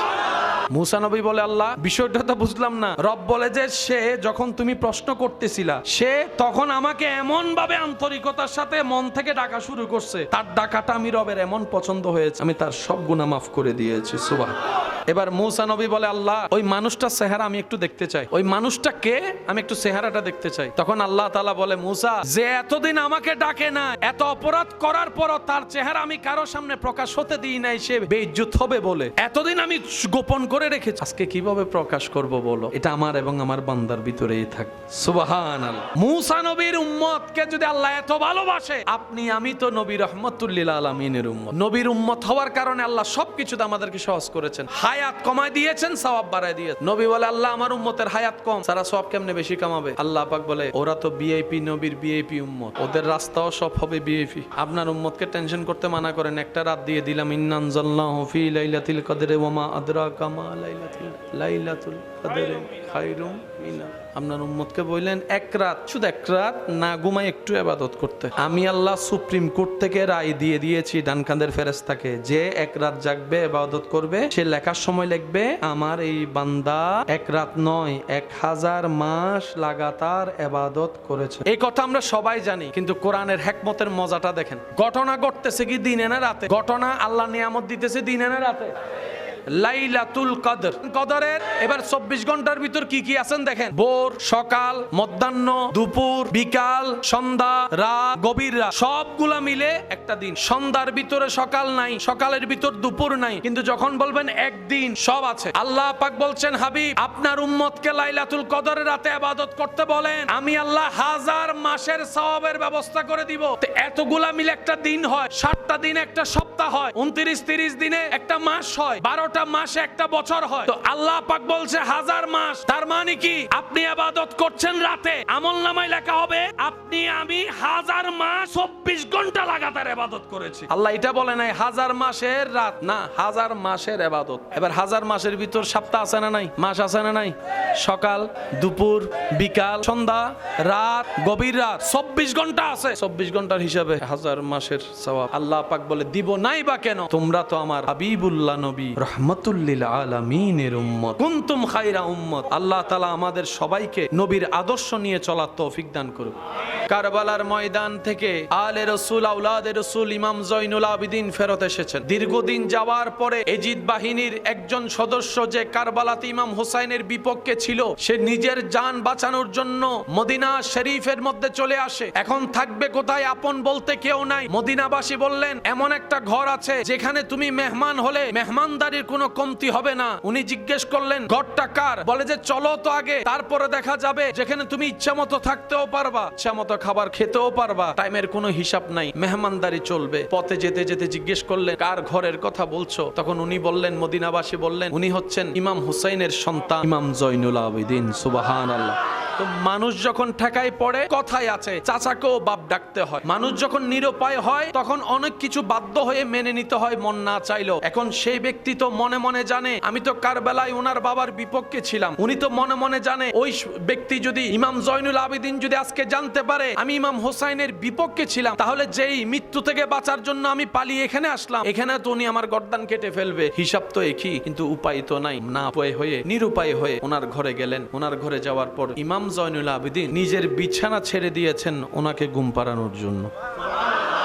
আল্লাহ রিজিকে যা রেখেছেন সবকিছু ভাগবটারা করে মেহমানদারিকে সর্বোচ্চ মেহমানদারি করলেন। এবার আপনার একটা কথা বলেন, যে অপরাধ করে তাকে যদি কেউ মেহমানদারি করে, তার ভিতর একটা তুফান উঠবে কি উঠবে না? মনুষ্যত্ববোধের মধ্যে একটা আঘাত লাগবে কি লাগবে না? অপমান লাগবে কি লাগবে না? ইমাম জয়নুল আবেদিন আপন জায়গা থেকে সর্বোচ্চ মেহমানদারি যখন করা শুরু করলেন, মায়া করা শুরু করলেন, ওর ভিতর একটা তুফান সৃষ্টি হয়ে গেল। কয়েকদিন থাকার পরে সে বলে আর যাই হোক, এখানে আর থাকতে পারবো না, এই মেহমানদারি আমার আর সহ্য হচ্ছে না, এই ভালোবাসা আমি আর লোড নিতে পারছি না। আমি কাকে হত্যা করলাম যার সন্তান এইভাবে মেহমানদারি করছে? আর মনে মনে চিন্তা করছে যদি উনি আমার আসল পরিচয় জানে তাহলে তো আমাকে শেষ করে ফেলবে। কয়েকদিন থাকার পরে যখন উনি বিদায় নিতে গেলেন, ইমাম হুসাইনের আওলাদের রাসূল ইমাম জয়নুল আবেদিন রাদিয়াল্লাহু তাআলা ওনাকে বললেন, ভাই রাস্তায় দূরের পথে যাবেন, পথ খরচের জন্য কিছু হাদিয়া আমার পক্ষ থেকে আপনাকে দিলাম, আমি আমার পক্ষ থেকে আমার। উনি চোখ থেকে পানি ঝরঝর করে পড়ছে, বিদায় নিয়ে চলে গেল। কিছু দূর যাওয়ার পরে আবার আসলেন, আসার পরে দরজা নক করলেন। ইমাম জয়নুল আবেদিন দরজা খুললেন। দরজা খোলার পরে চোখে চোখ রেখে বললেন, আপনি হয়তো আমাকে চিনতে পারেন নাই, যদি চিনতে পারতেন ঘরে কখনো জায়গা দিতেন না, বিছানা আপন বিছানা আমার জন্য ছেড়ে দিতেন না, খাবার আপনার গুলো আমাকে দিতেন না, এত আদর মায়া মমতা করতেন না, হয়তো যদি চিনতে পারতেন আমাকে ঘরের ভিতরেও ঢুকতে দিতেন না। এই কথা বলতে না বলতে ইমাম জয়নুল আবেদিনের দুই চোখ বেয়ে পানি পড়তে শুরু করলো। ইমাম জয়নুল আবেদিন বলে, আমি তো কারবালায় ছিলাম, তোমাকে প্রথম দেখায় চিনতে পেরেছি, তুমি সেই ব্যক্তি আমার বাবা ইমাম হুসাইনকে পিছন থেকে তীরের আঘাত করেছিলে, তুমি তো সেই ব্যক্তি, আমি চিনতে পেরেছি। এই কথা শোনার পরে সে আগন্তুক ব্যক্তি আরো চিৎকার করে কান্না শুরু করলেন। বলে যে আমি তো মনে করেছি আপনি না চিনে মেহমানদারি করছেন, আপনি আমাকে চিনতে পেরেছেন? বলে যে হ্যাঁ, তোমাকে প্রথম দেখায় চিনতে পেরেছি। এবার ওনার মন বলে উঠলো, একটু বলেন না, এত কষ্ট দেওয়ার পরও আপনি কেন আমাকে এত মেহমানদারি করলেন? আপনার আব্বা হুজুরকে এত কষ্ট দেওয়ার পরও কেন আপনি আমার এত যত্ন করলেন? ইমাম জয়নুল আবেদিন যে কথাটা বলেছে, ও নবীর উম্মতেরা, পাগল পাগল উম্মতেরা, সবার মনের কানটা প্রস্তুত করে দেন। ইমাম জয়নুল আবেদিন বলে, ওই দিন তোমরা যেটা করেছিলা সেটা তোমাদের চরিত্র ছিল, আজকে যেটা আমি করছি সেটা আওলাদের রাসূলের চরিত্র, মুসলমানদের চরিত্র। সুবহানাল্লাহ। আপনি সেই উম্মত, লক্ষ টাকা খরচ করো, যে সওয়াব পাওয়া যায় না, মা বাবার চেহারার দিকে মায়ার নজর তাকাইলে আল্লাহ সেই সওয়াব আপনাকে দান করেন। টাকা দিয়ে হজ করলে হজ কবুল হলে সওয়াব, হজে গেলাম যদি কবুল হয় তাহলে সওয়াব। আল্লাহ আমাদেরকে জীবন একবার হলো সচক্ষে কাবা দেখার তৌফিক দান করুন। সচক্ষে কাবা দেখেছেন এমন কেউ থাকলে একটু হাত তুলেন। আজকে যারা হাত তুলতে পারে না তাদেরকেও এরকম প্রশ্নের সম্মুখীন হলে আল্লাহ যেন হাত তোলার সুযোগ দান করে।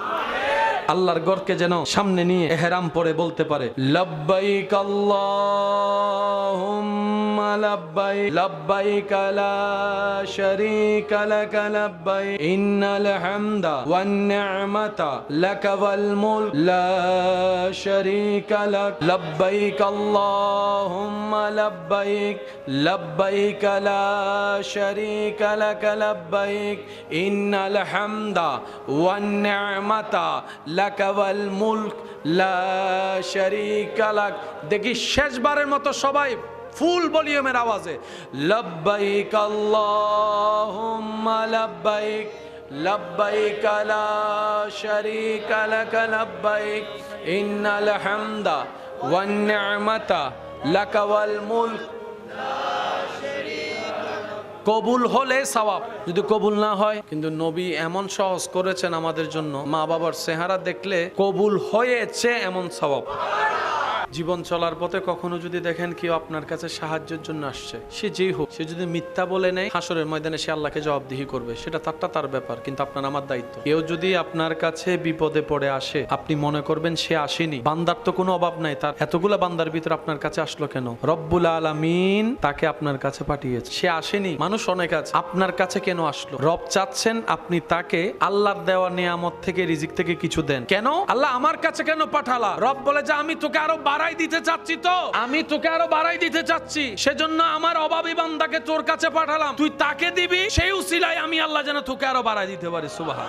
এমনে দিলাম কমবে, রবের জন্য দিলাম বাড়বে বাড়বে বাড়বে। 5 কেজি আছে, 3 কেজি রবের জন্য দিলাম রবের বান্দাদেরকে। রব বলে আমার বান্দাকে খাওয়ানোর দায়িত্ব তো আমার, তুই কেন দিলি? আপনি বলবেন আল্লাহ আমি শুনেছি আলেমদের জবানে তুমি নাকি তাকে ভালোবাসো যে অন্যের জন্য রাস্তা সহজ করে খাবারের ব্যবস্থা করে। আল্লাহ তোমার একজন বান্দা আমার সামনে না খেয়ে থাকবে, আমি পেট ভরে খাবো। তোমার নবী যা বলেছে যে নিজে পেট ভরে খায়, পাশের প্রতিবেশী ক্ষুধার্ত থাকে, সে আমি নবীর উম্মত নয়, আমি নবীর উম্মত নয়। ইয়া আল্লাহ আমি তো তোমার নবীর উম্মতের খাতা থেকে নাম কেটে যাবে। আল্লাহ আমি তোমাকে রাজি করার জন্য তোমার দেওয়া রিজিক থেকে তোমার বান্দাকে দিয়েছি। রব বলে দেওয়া আমার কাজ, তুই যেহেতু আমার কাজ সিবগাতাল্লাহ, তুই যেহেতু দিয়েছিস বান্দা হিসাবে এতটুকু, যা আমি আল্লাহ খুশি হয়ে গেলাম। তুই 3 কেজি দিয়েছিস, মানজা বিল হাসানাতে ফালাহু আশরু আমসালিহা, সর্বনিম্ন 3.30 কেজি আমি আল্লাহ তোরে দিব। রব বলে যে যদি আরো বেশি আমাকে খুশি করতে পারো, 30 থেকে আরো বাড়াবো, চাইতে চাইতে 700 হতে পারে। 3 কেজি বিনিময়ে 700 কেজি। আর যদি আরো বেশি খুশি করতে পারো, তাহলে আমি রবের ওয়াদা বেগাইরে হিসাব এমন ভাবে তোকে দান করব, তোর জীবন চলে যাবে, তোর ছেলে মেয়ের জীবন চলে যাবে, তোর নাতিপতির জীবনও চলে যাবে, কিয়ামত পর্যন্ত তোর বংশ দিয়ে আসা দেওয়ার অভাবে থাকবে না, অভাবে থাকবে না, ক্ষুধার্ত থাকবে না। সুবহান। দিলে কমে না বাড়ে? কেড়ে নিলে, সিনাই নিলে, দখল করলে, 2 নাম্বারি করে নিলে, বাটপারি করে নিলে, আল্লাহর অপছন্দনীয় রাস্তা দিয়ে কাজ করে নিলে, আমরা পাওয়া কাকে বলে সেটাও জানার চেষ্টা করি নাই, কমলো কি সেটাও বুঝার চেষ্টা করি নাই। আমরা মনে করলাম কি ওই আল্লাহ পাক বলল যে কমে, কিন্তু তার তো সম্পদ বেড়েছে, তো কমলো কই? আপনার নজর দালানের দিকে, এটা আল্লাহর দেওয়া নিয়ামত নয়। আল্লাহর দেওয়া নিয়ামতের ছোট্ট একটা নিয়ামত হচ্ছে দিলের শান্তি, মনের শান্তি। একটু স্পাই ক্যামেরা দিয়ে চোখ বন্ধ করে খবর নিয়ে দেখেন, টাকার আধিক্যতা আছে, টাকার কোনো অভাব নাই, বিল্ডিং এর অভাব নাই, কিন্তু ওনার কথা ওনার বউ শুনে না, ওনার ছেলে মেয়েও শুনে না। এবার বলেন ফাইসে কি? আর যদি ছেলে মেয়ে কথা না শুনে আপনার আর আছে কি? রাজপ্রাসাদের দাম কি? এগুলো আল্লাহ দেওয়া। আল্লাহ খুশি হলে টাকা দেয় না, আল্লাহ খুশি হলে ঈমান বাড়িয়ে দেয়, আল্লাহ খুশি হলে ইজ্জত বাড়িয়ে দেয়, আল্লাহ খুশি হলে মর্যাদা বাড়িয়ে দেয়, আল্লাহ খুশি হলে সিজদা দেওয়ার তৌফিক বাড়িয়ে দেয়, আল্লাহ খুশি হলে নেক পথের আগ্রহ বাড়িয়ে দেয়, আল্লাহ খুশি হলে হাজার দুশমনের ভিতরও ধৈর্য ধরার ক্ষমতা বাড়িয়ে দেয়। বলেন সুবহান। আল্লাহ এগুলা দেয়। সম্পত্তি যদি আল্লাহ খুশি হলে দেওয়ার অর্থ হয়, তাহলে ফেরাউনের উপর আল্লাহ খুশি হয়েছে এই অর্থ দাঁড়াবে। ফেরাউনের অধিক সম্পত্তি ছিল, কিন্তু রবের খুশি ছিল না। সিদ্দিক আকবরের ঘরে কিচ্ছু নাই, সাই সাই সাই সাই সাই সাই, নবীর প্রেমে সাই পর্যন্ত নিয়ে আসছে। আল্লাহ পাক বলে আবু বকর সিদ্দিক আকবর আমাদের চিন্তা পাল্টাতে হবে। কেন? নিজে ভালো থাকার জন্য। আত্মীয় স্বজন আছে না নাই? ঘরে মেহমান আসে কি আসে না? অনেক সময় ঘরে মেহমান আসলে আমরা মুখ কালা করে ফেলি, মুখ গোমরা করে ফেলি। শ্রদ্ধার সাথে বলি, মনে রাখবেন মেহমান যখন আসে ওনারা ওনাদের রিজিক নিয়ে আসে। মেহমান যখন আসে ওনারা ওনাদের রিজিক নিয়ে আসে, আপনার রিজিক থেকে নিতে আসেনি, বরং আপনার রিজিকে বাড়াই দিতে আসছে। আমরা এত বোকার বোকা যে আমাদের লাভ করতে আসে তাদেরকে দুশমন মনে করি। যেমন দেখবেন কোন বড় কেউ যদি ছেলে মেয়েদেরকে পড়তে বলে, যেটা তার ভবিষ্যতে কাজে লাগবে, যে পড়তে বলবে সেই আমাদের দুশমন। যে বলবে যে মোবাইল বাদ দে নামাজ পড়, দ্বিতীয় দিন ওর সামনে আর যায় না। যে ভালো চাই আমরা তাদেরকে কেমন জানি পছন্দ করতে পারি না। আর যে বলে যে চল গাছতলা যাই 2টা টান মারি, কয়টা আমার বন্ধু। আমাদের মতো বোকা, আমাদের মতো গাদা, আমাদের মতো গর্দব সত্যি বলতে আর কেউ নাই। আমরা ভালোটা চিনি না, খারাপটা ভালো করে চিনতেও পারি না। আমরা ভালোকে দুশমন মনে করি, খারাপকে বন্ধু মনে করি, আমরা কল্যাণকে ক্ষতি মনে করি, ক্ষতিকে কল্যাণ মনে করি। সেজন্যই তো ভালো কাজে কাউকে খুঁজে পাওয়া যায় না, খারাপ কাজে সবাই লাইন ধরে বসে থাকে। দুধের মতো নিয়ামত ঘরে ঘরে গিয়ে বিক্রি করতে হয়, ভাই একটু দুধ নেন, ভাই একটু দুধ নেন, সেখানে আবার হাজার প্রশ্ন। আর সবচাইতে নোংরা মদ, সেটা ওইখানে দোকানে গিয়ে লাইন ধরে দাঁড়ায় নাকি খেতে হয়। দুধের মতো নিয়ামত গড়ে আনলো খাই না, মা বাবা দিলে সন্তানকে খায় না। এমন অনেক সন্তান আছে দুধ খাইতে পারি না, দুধ খাইতে পারি না, দুধ খাইতে পারি না, ভালো জিনিস আমরা সইতে পারি না। আমাদের সব সিস্টেম গুলা উলট ফালট হয়ে গেছে, এগুলো একটু ঠিক করার দরকার। যদি ঠিক করতে না পারি কবরও অন্ধকার, আসরও অন্ধকার, আর আফসোস করা ছাড়া কোনো উপায়। মুসা আলাইহিস সালামের সময় অনেক দিন বৃষ্টি বন্ধ হয়ে গিয়েছে। তো মুসা নবী তো আল্লাহর সাথে কথা বলতেন, সবাই জানে। সবাই মিলে মুসা নবীকে ধরেছে, ও নবী মুসা, আল্লাহ কেন বৃষ্টি দিচ্ছে না? আমরা তো জানি না, বৃষ্টি না হলে তো ফসল চাষবাস কিচ্ছু হবে, দুর্ভিক্ষ শুরু হয়ে যাবে, আপনি একটু আল্লাহর সাথে কথা বলে দেখেন না। আল্লাহ পাকের দরবারে মুসা নবী গেলেন। আল্লাহ বললেন, মুসা, আমার বান্দাদের ভিতরে এমন একজন বান্দা এখানে আছে যে 40টা বছর হয়েছে আমাকে একবার আল্লাহ বলেও ডাকে নাই। ইবাদত তো দূরের কথা, আমাকে একবার আল্লাহ বলেও ডাকে নাই। এমন বান্দা আছে যার কারণে আমি আল্লাহ বৃষ্টি বন্ধ করে দিয়েছি। মুসা নবী এই কথা শুনে জালালি হালতে চলে আসলেন। আসার পরে সবাইকে এক জায়গায় করলেন। মুসা নবী সবাইকে এক জায়গায় করে জিজ্ঞেস করলেন, এখানের ভিতর কে এমন আছো যে আল্লাহকে আল্লাহ বলে ডাকো নাই এত বছর? এখন দোষী তো আর দোষ স্বীকার করবে, সে তো নিজের পিঠ বাঁচানোর জন্য চেষ্টা করবে, কারণ সে জানে যে আমার কারণে বৃষ্টি বন্ধ। এই খবর যদি সবাই জানে, তো এতগুলা বান্দাদের ভিতরে যখন ওই বান্দাটা নিজের দোষ বুঝতে পারছে যে আমার কারণে বৃষ্টি বন্ধ, এবার সে ওই মানুষের ভিতরে আল্লাহকে ডাকা শুরু করছে। কিছুক্ষণের ভিতর দেখে মেঘলা আকাশ হয়ে ঝুমঝুম বৃষ্টি পড়ছে। তো মুসা নবীকে আল্লাহ কি বলছে? ওই বান্দার কারণে আমি বৃষ্টি দিচ্ছে না। এখন আবার বৃষ্টি আসলো। মুসা নবী বলে, আল্লাহ তুমি বললা যে বৃষ্টি হবে না, ওর কারণে বন্ধ, আবার এখন দেখি বৃষ্টি, আল্লাহ ব্যাপার কি? রব্বুল আলামিন বলে, হে আমার মুসা, যার কারণে বৃষ্টি বন্ধ করে রেখেছিলাম এতদিন, আজকে তার কারণে আমি আল্লাহ আবার বৃষ্টি নাজিল করে দিয়েছি। মুসা নবী বলে, আল্লাহ বিষয়টা তো বুঝলাম না। রব বলে যে সে যখন তুমি প্রশ্ন করতেছিলা, সে তখন আমাকে এমন ভাবে আন্তরিকতার সাথে মন থেকে ডাকা শুরু করছে, তার ডাকাটা আমি রবের এমন পছন্দ হয়েছে, আমি তার সব গুনাহ মাফ করে দিয়েছি। সুবহানাল্লাহ। এবার মুসা নবী বলে, আল্লাহ ওই মানুষটার চেহারা আমি একটু দেখতে চাই, ওই মানুষটা কে, আমি একটু চেহারাটা দেখতে চাই। তখন আল্লাহ তাআলা বলে, মুসা, যে এতদিন আমাকে ডাকে না, এত অপরাধ করার পরও তার চেহারা আমি কারো সামনে প্রকাশ হতে দিই নাই, সে বেইজ্জত হবে বলে এতদিন আমি গোপন করে রেখেছি, আজকে কিভাবে প্রকাশ করব বলো? এটা আমার এবং আমার বান্দার ভিতরেই থাক। সুবহানাল্লাহ। মুসা নবীর উম্মতকে যদি আল্লাহ এত ভালোবাসে, আপনি আমি তো নবী রাহমাতুল লিল আলামিনের উম্মত। নবীর উম্মত হওয়ার কারণে আল্লাহ সবকিছুতে আমাদেরকে সহজ করেছেন, হায়াত কমায় দিয়েছেন, সওয়াব বাড়ায় দিয়েছেন। নবী বলে, আল্লাহ আমার উম্মতের হায়াত কম, সারা সওয়াব কেমনে বেশি কামাবে? আল্লাহ পাক বলে, ওরা তো ভিআইপি, নবীর ভিআইপি উম্মত, ওদের রাস্তাও সব হবে ভিআইপি। আপনার উম্মতকে টেনশন করতে মানা করেন। একটা রাত দিয়ে দিলাম, ইন্না আনজালনাহু ফি লাইলাতিল কদরে ওয়া মা আদরাকা মা লাইলাতুল কদরে খায়রুম মিনা। আপনার উম্মতকে বললেন এক রাত, শুধু এক রাত না ঘুমায় একটু ইবাদত করতে। আমি আল্লাহ সুপ্রিম কোর্ট থেকে রায় দিয়ে দিয়েছি ডান কাঁধের ফেরেশতাকে, যে এক রাত জাগবে ইবাদত করবে, সে লেখার সময় লিখবে আমার এই বান্দা এক রাত নয় 1000 মাস লাগাতার ইবাদত করেছে। এই কথা আমরা সবাই জানি, কিন্তু কোরআনের হিকমতের মজাটা দেখেন। ঘটনা ঘটতেছে কি দিনে না রাতে? ঘটনা আল্লাহ নিয়ামত দিতেছে দিনে না রাতে? লাইলাতুল কদর, কদরের এবার 24 ঘন্টার ভিতর কি কি আছেন দেখেন। ভোর, সকাল, মধ্যাহ্ন, দুপুর, বিকাল, সন্ধ্যা, রাত, গভীর রাত, সবগুলা মিলে একটা দিন। সন্ধ্যার ভিতরে সকাল নাই, সকালের ভিতর দুপুর নাই, কিন্তু যখন বলবেন একদিন সব আছে। আল্লাহ পাক বলছেন, হাবিব আপনার উম্মতকে লাইলাতুল কদরের রাতে ইবাদত করতে বলেন, আমি আল্লাহ 1000 মাসের সওয়াবের ব্যবস্থা করে দিব। তো এতগুলা মিলে একটা দিন হয়, 60টা দিন একটা সপ্তাহ হয়, 29-30 দিনে একটা মাস হয়, 12টা মাসে একটা বছর হয়। তো আল্লাহ পাক বলছে 1000 মাস, তার মানে কি আপনি ইবাদত করছেন রাতে, আমলনামায় লেখা হবে আপনি আমি 1000 মাস 24 ঘন্টা লাগাতার ইবাদত করেছি। আল্লাহ এটা বলে নাই 1000 মাসের রাত, না 1000 মাসের ইবাদত। এবার 1000 মাসের ভিতর সপ্তাহ আছে না নাই, মাস আছে না নাই? সকাল, দুপুর, বিকাল, সন্ধ্যা, রাত, গভীর রাত, 24 ঘন্টা আছে। 24 ঘন্টার হিসাবে 1000 মাসের সওয়াব। আল্লাহ পাক বলে, দিব নাই বা কেন? তোমরা তো আমার হাবিবুল্লাহ নবী রাহমাতুল লিল আলামিনের উম্মত, কুনতুম খায়রা উম্মত। আল্লাহ তাআলা আমাদের সবাইকে নবীর আদর্শ নিয়ে চলার তৌফিক দান করুন।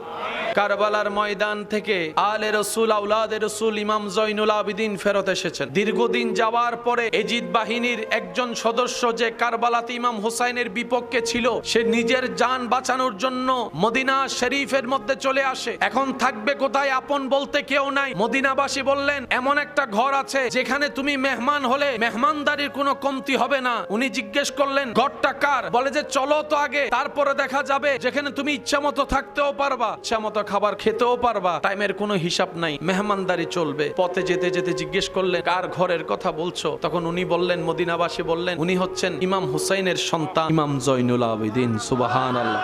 তো মানুষ যখন ঠেকায় পড়ে, কথাই আছে চাচাকেও বাপ ডাকতে হয়। মানুষ যখন নিরুপায় হয় তখন অনেক কিছু বাধ্য হয়ে মেনে নিতে হয় মন না চাইলেও। এখন সেই ব্যক্তি তো মনে মনে জানে আমি তো কারবালায় ওনার বাবার বিপক্ষে ছিলাম, উনি তো মনে মনে জানে ওই ব্যক্তি যদি ইমাম জয়নুল আবেদিন যদি আজকে জানতে পারে আমি ইমাম হোসাইনের বিপক্ষে ছিলাম, তাহলে যেই মৃত্যু থেকে বাঁচার জন্য আমি পালিয়ে এখানে আসলাম, এখানে তো উনি আমার গর্দান কেটে ফেলবে। হিসাব তো একই, কিন্তু উপায় তো নাই। না উপায় হয়ে নিরুপায় হয়ে ওনার ঘরে গেলেন। ওনার ঘরে যাওয়ার পর ইমাম জয়নুল আবেদিন নিজের বিছানা ছেড়ে দিয়েছেন ওনাকে ঘুম পাড়ানোর জন্য।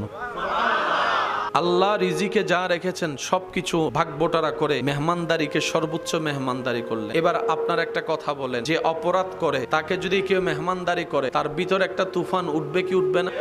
মনুষ্যত্ববোধের মধ্যে একটা আঘাত লাগবে কি লাগবে না? অপমান লাগবে কি লাগবে না?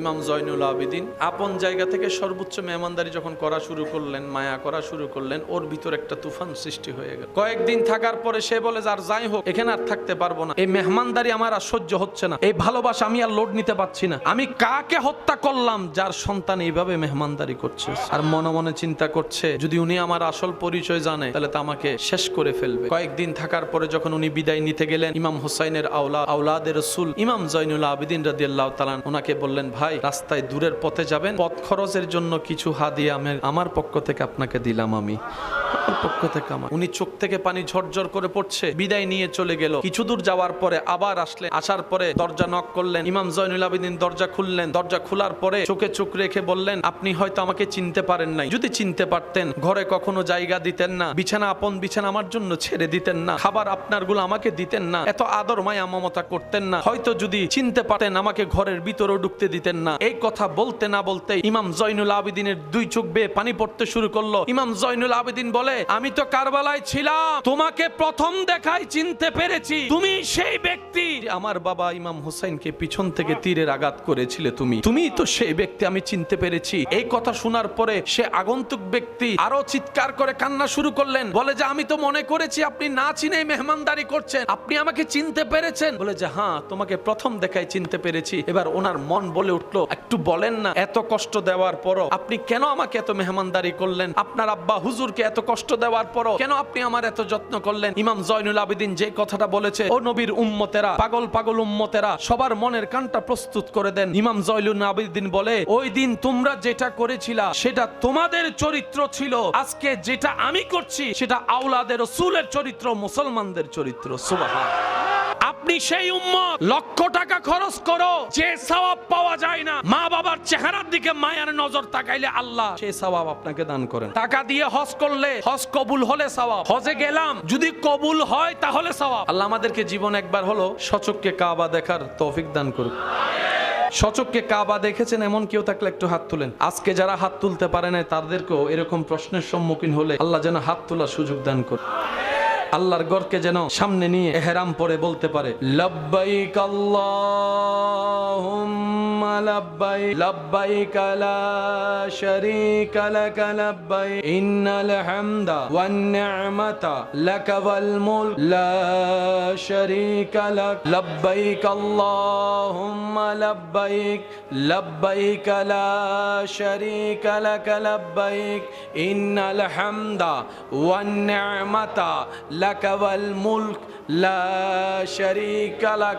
দেখি শেষবারের মতো সবাই ফুল ভলিউমের আওয়াজে, লব্বাইক আল্লাহুম্মা লব্বাইক, লব্বাইক লা শারীকা লাক লব্বাইক, ইন্নাল হামদা ওয়ান নি'মাতা লাকা ওয়াল মুলক। কবুল হলে সওয়াব, যদি কবুল না হয়, কিন্তু নবী এমন সহজ করেছেন আমাদের জন্য, মা বাবার চেহারা দেখলে কবুল হয়েছে এমন সওয়াব।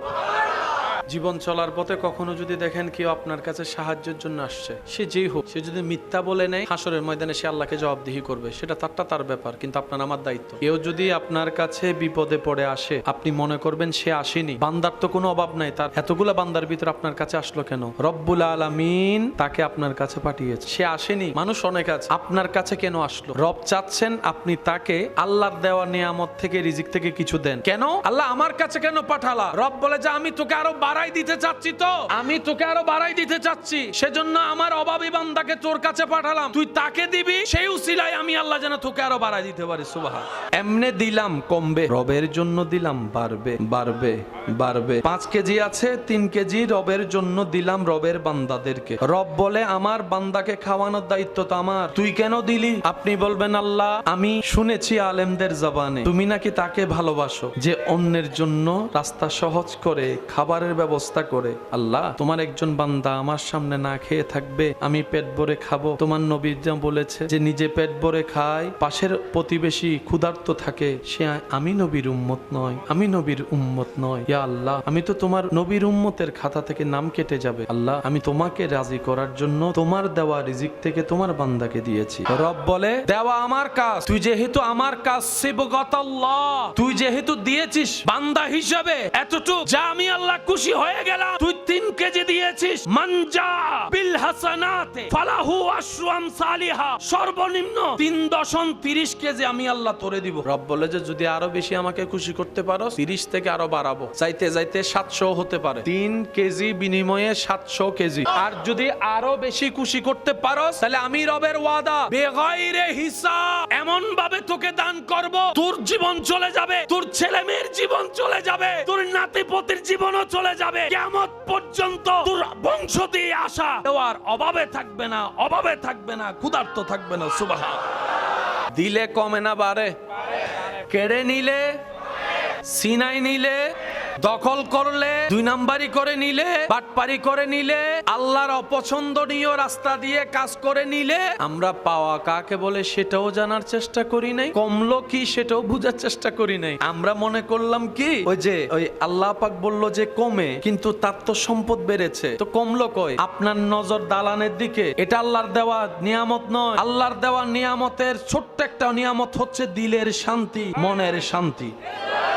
একটু স্পাই ক্যামেরা দিয়ে চোখ বন্ধ করে খবর নিয়ে দেখেন, টাকার আধিক্যতা আছে, টাকার কোনো অভাব নাই, বিল্ডিং এর অভাব নাই, কিন্তু ওনার কথা ওনার বউ শুনে না, ওনার ছেলে মেয়েও শুনে না। এবার বলেন ফাইসে কি? আর যদি ছেলে মেয়ে কথা না শুনে আপনার আর আছে কি? রাজপ্রাসাদের দাম কি? এগুলো আল্লাহ দেওয়া। আল্লাহ খুশি হলে টাকা দেয় না, আল্লাহ খুশি হলে ঈমান বাড়িয়ে দেয়, আল্লাহ খুশি হলে ইজ্জত বাড়িয়ে দেয়, আল্লাহ খুশি হলে মর্যাদা বাড়িয়ে দেয়, আল্লাহ খুশি হলে সিজদা দেওয়ার তৌফিক বাড়িয়ে দেয়, আল্লাহ খুশি হলে নেক পথের আগ্রহ বাড়িয়ে দেয়, আল্লাহ খুশি হলে হাজার দুশমনের ভিতরও ধৈর্য ধরার ক্ষমতা বাড়িয়ে দেয়। বলেন সুবহান। আল্লাহ এগুলা দেয়। সম্পত্তি যদি আল্লাহ খুশি হলে দেওয়ার অর্থ হয়, তাহলে ফেরাউনের উপর আল্লাহ খুশি হয়েছে এই অর্থ দাঁড়াবে। ফেরাউনের অধিক সম্পত্তি ছিল, কিন্তু রবের খুশি ছিল না। সিদ্দিক আকবরের ঘরে কিচ্ছু নাই, সাই সাই সাই সাই সাই সাই, নবীর প্রেমে সাই পর্যন্ত নিয়ে আসছে। আল্লাহ পাক বলে আবু বকর সিদ্দিক আকবর আমাদের চিন্তা পাল্টাতে হবে। কেন?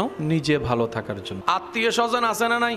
ঘরে মেহমান আসে কি আসে না? অনেক সময় ঘরে মেহমান আসলে আমরা মুখ কালা করে ফেলি, মুখ গোমরা করে ফেলি। শ্রদ্ধার সাথে বলি, মনে রাখবেন মেহমান যখন আসে ওনারা ওনাদের রিজিক নিয়ে আসে। মেহমান যখন আসে ওনারা ওনাদের রিজিক নিয়ে আসে, আপনার রিজিক থেকে নিতে আসেনি, বরং আপনার রিজিকে বাড়াই দিতে আসছে। আমরা এত বোকা যে আমাদের লাভ করতে আসে তাদেরকে দুশমন মনে করি। যেমন দেখবেন কোন বড় কেউ যদি ছেলে মেয়েদেরকে পড়তে বলে, যেটা তার ভবিষ্যতে কাজে লাগবে, যে পড়তে বলবে সেই আমাদের দুশমন। যে বলবে যে মোবাইল বাদ দে নামাজ পড়, দ্বিতীয় দিন ওর সামনে আর যায় না। যে ভালো চাই আমরা তাদেরকে কেমন জানি পছন্দ করতে পারি না। আর যে বলে যে চল গাছতলা যাই 2টা টান মারি, কয়টা আমার বন্ধু। আমাদের মতো বোকা, আমাদের মতো গাদা, আমাদের মতো গর্দব সত্যি বলতে আর কেউ নাই। আমরা ভালোটা চিনি না, খারাপটা ভালো করে চিনতেও পারি না। আমরা ভালোকে দুশমন মনে করি, খারাপকে বন্ধু মনে করি, আমরা কল্যাণকে ক্ষতি মনে করি, ক্ষতিকে কল্যাণ মনে করি। সেজন্যই তো ভালো কাজে কাউকে খুঁজে পাওয়া যায় না, খারাপ কাজে সবাই লাইন ধরে বসে থাকে। দুধের মতো নিয়ামত ঘরে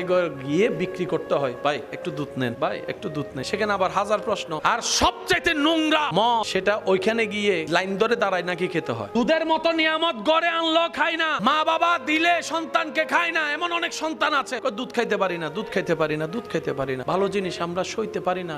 আমাদের সব সিস্টেম গুলা উলট পালট হয়ে গেছে, এগুলো একটু ঠিক করার দরকার।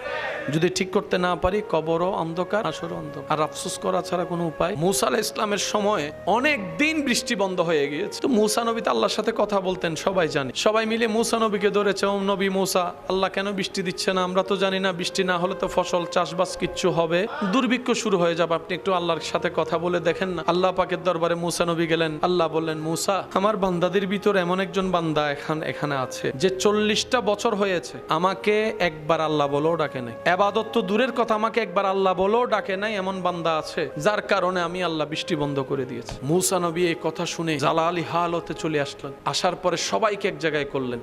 মুসা নবী সবাইকে এক জায়গায় করে জিজ্ঞেস করলেন, এখানের ভিতর কে এমন আছো যে আল্লাহকে আল্লাহ বলে ডাকো নাই এত বছর? এখন দোষী তো আর দোষ স্বীকার করবে, সে তো নিজের পিঠ বাঁচানোর জন্য চেষ্টা করবে, কারণ সে জানে যে আমার কারণে বৃষ্টি বন্ধ। এই খবর যদি সবাই জানে, তো এতগুলা বান্দাদের ভিতরে যখন ওই বান্দাটা নিজের দোষ বুঝতে পারছে যে আমার কারণে বৃষ্টি বন্ধ, এবার সে ওই মানুষের ভিতরে আল্লাহকে ডাকা শুরু করছে। কিছুক্ষণের ভিতর দেখে মেঘলা আকাশ হয়ে ঝুমঝুম বৃষ্টি পড়ছে। তো মুসা নবীকে আল্লাহ কি বলছে? ওই বান্দার কারণে আমি বৃষ্টি দিচ্ছে না। এখন আবার বৃষ্টি আসলো। মুসা নবী বলে, আল্লাহ তুমি বললা যে বৃষ্টি হবে না, ওর কারণে বন্ধ, আবার এখন দেখি বৃষ্টি, আল্লাহ ব্যাপার কি? রব্বুল আলামিন বলে, হে আমার মুসা, যার কারণে বৃষ্টি বন্ধ করে রেখেছিলাম এতদিন, আজকে তার কারণে আমি আল্লাহ আবার বৃষ্টি নাজিল করে দিয়েছি।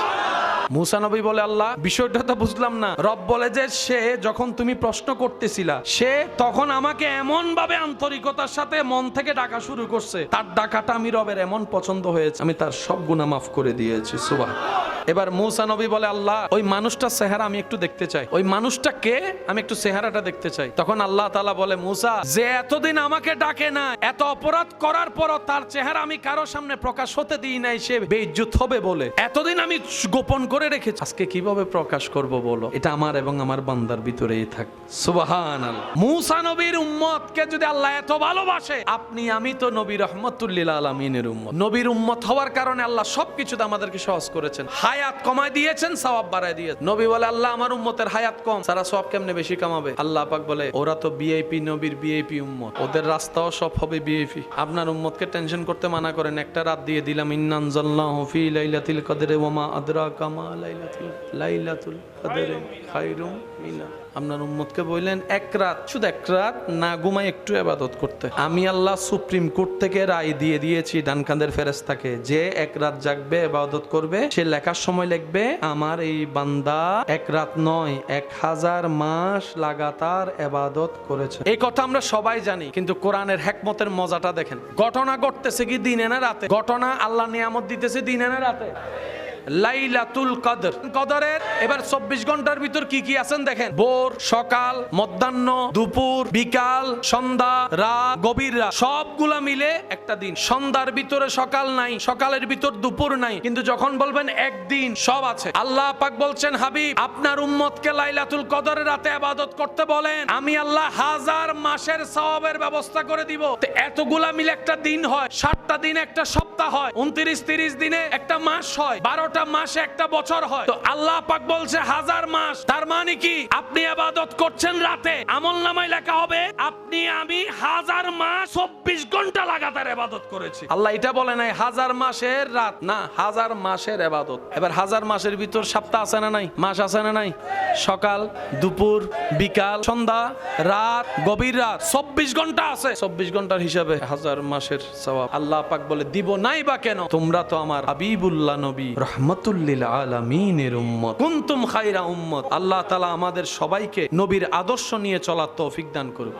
কারবালার ময়দান থেকে আলে রাসূল, আওলাদে রাসূল ইমাম জয়নুল আবেদিন ফেরত এসেছেন। দীর্ঘদিন যাওয়ার পরে এজিদ বাহিনীর একজন সদস্য যে কারবালাতে ইমাম হুসাইনের বিপক্ষে ছিল, সে নিজের জান বাঁচানোর জন্য মদিনা শরীফের মধ্যে চলে আসে। এখন থাকবে কোথায়? আপন বলতে কেউ নাই। মদিনাবাসী বললেন, এমন একটা ঘর আছে যেখানে তুমি মেহমান হলে মেহমানদারির কোনো কমতি হবে না। উনি জিজ্ঞেস করলেন, ঘরটা কার? বলে যে চলো তো আগে, তারপরে দেখা যাবে, যেখানে তুমি ইচ্ছা মতো থাকতেও পারবা, ইচ্ছা মতো খাবার খেতেও পারবা, টাইমের কোনো হিসাব নাই, মেহমানদারি চলবে। পথে যেতে যেতে জিজ্ঞেস করলেন কার ঘরের কথা বলছো? তখন উনি বললেন, মদিনাবাসী বললেন উনি হচ্ছেন ইমাম হুসাইনের সন্তান ইমাম জয়নুল আবেদিন। সুবহানাল্লাহ। তো মানুষ যখন ঠেকায় পড়ে, কথাই আছে চাচাকেও বাপ ডাকতে হয়। মানুষ যখন নিরুপায় হয় তখন অনেক কিছু বাধ্য হয়ে মেনে নিতে হয় মন না চাইলেও। এখন সেই ব্যক্তি তো মনে মনে জানে আমি তো কারবালায় ওনার বাবার বিপক্ষে ছিলাম। উনি তো মনে মনে জানে ওই ব্যক্তি যদি ইমাম জয়নুল আবেদিন যদি আজকে জানতে পারে আমি ইমাম হোসাইনের বিপক্ষে ছিলাম, তাহলে যেই মৃত্যু থেকে বাঁচার জন্য আমি পালিয়ে এখানে আসলাম, এখানে তো উনি আমার গর্দান কেটে ফেলবে। হিসাব তো একই, কিন্তু উপায় তো নাই। না উপায় হয়ে নিরুপায় হয়ে ওনার ঘরে গেলেন। ওনার ঘরে যাওয়ার পর ইমাম জয়নুল আবেদিন নিজের বিছানা ছেড়ে দিয়েছেন ওনাকে ঘুম পাড়ানোর জন্য। আল্লাহ রিজিকে যা রেখেছেন সবকিছু ভাগবটারা করে মেহমানদারিকে সর্বোচ্চ মেহমানদারি করলেন। এবার আপনার একটা কথা বলেন, যে অপরাধ করে তাকে যদি কেউ মেহমানদারি করে তার ভিতরে একটা তুফান উঠবে কি উঠবে না? মনুষ্যত্ববোধের মধ্যে একটা আঘাত লাগবে কি লাগবে না? অপমান লাগবে কি লাগবে না? ইমাম জয়নুল আবেদিন আপন জায়গা থেকে সর্বোচ্চ মেহমানদারি যখন করা শুরু করলেন, মায়া করা শুরু করলেন, ওর ভিতর একটা তুফান সৃষ্টি হয়ে গেল। কয়েকদিন থাকার পরে সে বলে যে আর যাই হোক, এখানে আর থাকতে পারবো না, এই মেহমানদারি আমার আর সহ্য হচ্ছে না, এই ভালোবাসা আমি আর লোড নিতে পারছি না। আমি কাকে হত্যা করলাম যার সন্তান এইভাবে মেহমানদারি করছে? আর মনে মনে চিন্তা করছে যদি উনি আমার আসল পরিচয় জানে তাহলে তো আমাকে শেষ করে ফেলবে। কয়েকদিন থাকার পরে যখন উনি বিদায় নিতে গেলেন, ইমাম হোসাইনের আওলাদে রাসূল ইমাম জয়নুল আবেদিন রাদিয়াল্লাহু তাআলা ওনাকে বললেন, ভাই রাস্তায় দূরের পথে যাবেন, পথ খরচের জন্য কিছু হাদিয়া আমার পক্ষ থেকে আপনাকে দিলাম, আমি আমার পক্ষ থেকে আমার। উনি চোখ থেকে পানি ঝরঝর করে পড়ছে, বিদায় নিয়ে চলে গেল। কিছু দূর যাওয়ার পরে আবার আসলেন, আসার পরে দরজা নক করলেন। ইমাম জয়নুল আবেদিন দরজা খুললেন। দরজা খোলার পরে চোখে চোখ রেখে বললেন, আপনি হয়তো আমাকে চিনতে পারেন নাই, যদি চিনতে পারতেন ঘরে কখনো জায়গা দিতেন না, বিছানা আপন বিছানা আমার জন্য ছেড়ে দিতেন না, খাবার আপনার গুলো আমাকে দিতেন না, এত আদর মায়া মমতা করতেন না, হয়তো যদি চিনতে পারতেন আমাকে ঘরের ভিতরেও ঢুকতে দিতেন না। এই কথা বলতে না বলতে ইমাম জয়নুল আবেদিনের দুই চোখ বেয়ে পানি পড়তে শুরু করলো। ইমাম জয়নুল আবেদিন বলে, আমি তো কারবালায় ছিলাম, তোমাকে প্রথম দেখায় চিনতে পেরেছি, তুমি সেই ব্যক্তি আমার বাবা ইমাম হোসেনকে পিছন থেকে তীরের আঘাত করেছিলে, তুমি তো সেই ব্যক্তি, আমি চিনতে পেরেছি। এই কথা শোনার পরে সে আগন্তুক ব্যক্তি আরো চিৎকার করে কান্না শুরু করলেন। বলে যে আমি তো মনে করেছি আপনি না চিনে মেহমানদারি করছেন, আপনি আমাকে চিনতে পেরেছেন? বলে যে হ্যাঁ, তোমাকে প্রথম দেখায় চিনতে পেরেছি। এবার ওনার মন বলে উঠলো, একটু বলেন না, এত কষ্ট দেওয়ার পরও আপনি কেন আমাকে এত মেহমানদারি করলেন? আপনার আব্বা হুজুরকে এত কষ্ট দেওয়ার পরও কেন আপনি আমার এত যত্ন করলেন? ইমাম জয়নুল আবেদিন যে কথাটা বলেছে, ও নবীর উম্মতেরা, পাগল পাগল উম্মতেরা, সবার মনের কানটা প্রস্তুত করে দেন। ইমাম জয়নুল আবেদিন বলে, ওই দিন তোমরা যেটা করেছিলা সেটা তোমাদের চরিত্র ছিল, আজকে যেটা আমি করছি সেটা আওলাদের রাসূলের চরিত্র, মুসলমানদের চরিত্র। সুবহানাল্লাহ। আপনি সেই উম্মত, লক্ষ টাকা খরচ করো, যে সওয়াব পাওয়া যায় না, মা বাবার চেহারার দিকে মায়ার নজর তাকাইলে আল্লাহ সেই সওয়াব আপনাকে দান করেন। টাকা দিয়ে হজ করলে হজ কবুল হলে সওয়াব, হজে গেলাম যদি কবুল হয় তাহলে সওয়াব। আল্লাহ আমাদেরকে জীবন একবার হলো সচক্ষে কাবা দেখার তৌফিক দান করুন। সচক্ষে কাবা দেখেছেন এমন কেউ থাকলে একটু হাত তুলেন। আজকে যারা হাত তুলতে পারে না তাদেরকেও এরকম প্রশ্নের সম্মুখীন হলে আল্লাহ যেন হাত তোলার সুযোগ দান করুন। আল্লাহর ঘরকে যেন সামনে নিয়ে ইহরাম পরে বলতে পারে, লব্বাইক আল্লাহুম্মা লব্বাইক, লব্বাইক লা শারীকা লাক লব্বাইক, ইন্নাল হামদা ওয়ান নি'মাতা লাক ওয়াল মুলক লা শারীকা লাক, লব্বাইক আল্লাহুম্মা লব্বাইক, লব্বাইক লা শারীকা লাক লব্বাইক, ইন্নাল হামদা ওয়ান নি'মাতা লাক ওয়াল মুলক লা শারীকা লাক। দেখি শেষবারের মতো সবাই ফুল ভলিউমের আওয়াজে, লব্বাইক আল্লাহুম্মা লব্বাইক, লব্বাইক লা শারীকা লাক লব্বাইক, ইন্নাল হামদা ওয়ান নি'মাতা লাক ওয়াল মুলক। কবুল হলে সওয়াব, যদি কবুল না হয়, কিন্তু নবী এমন সহজ করেছেন আমাদের জন্য, মা বাবার চেহারা দেখলে কবুল হয়েছে এমন সওয়াব।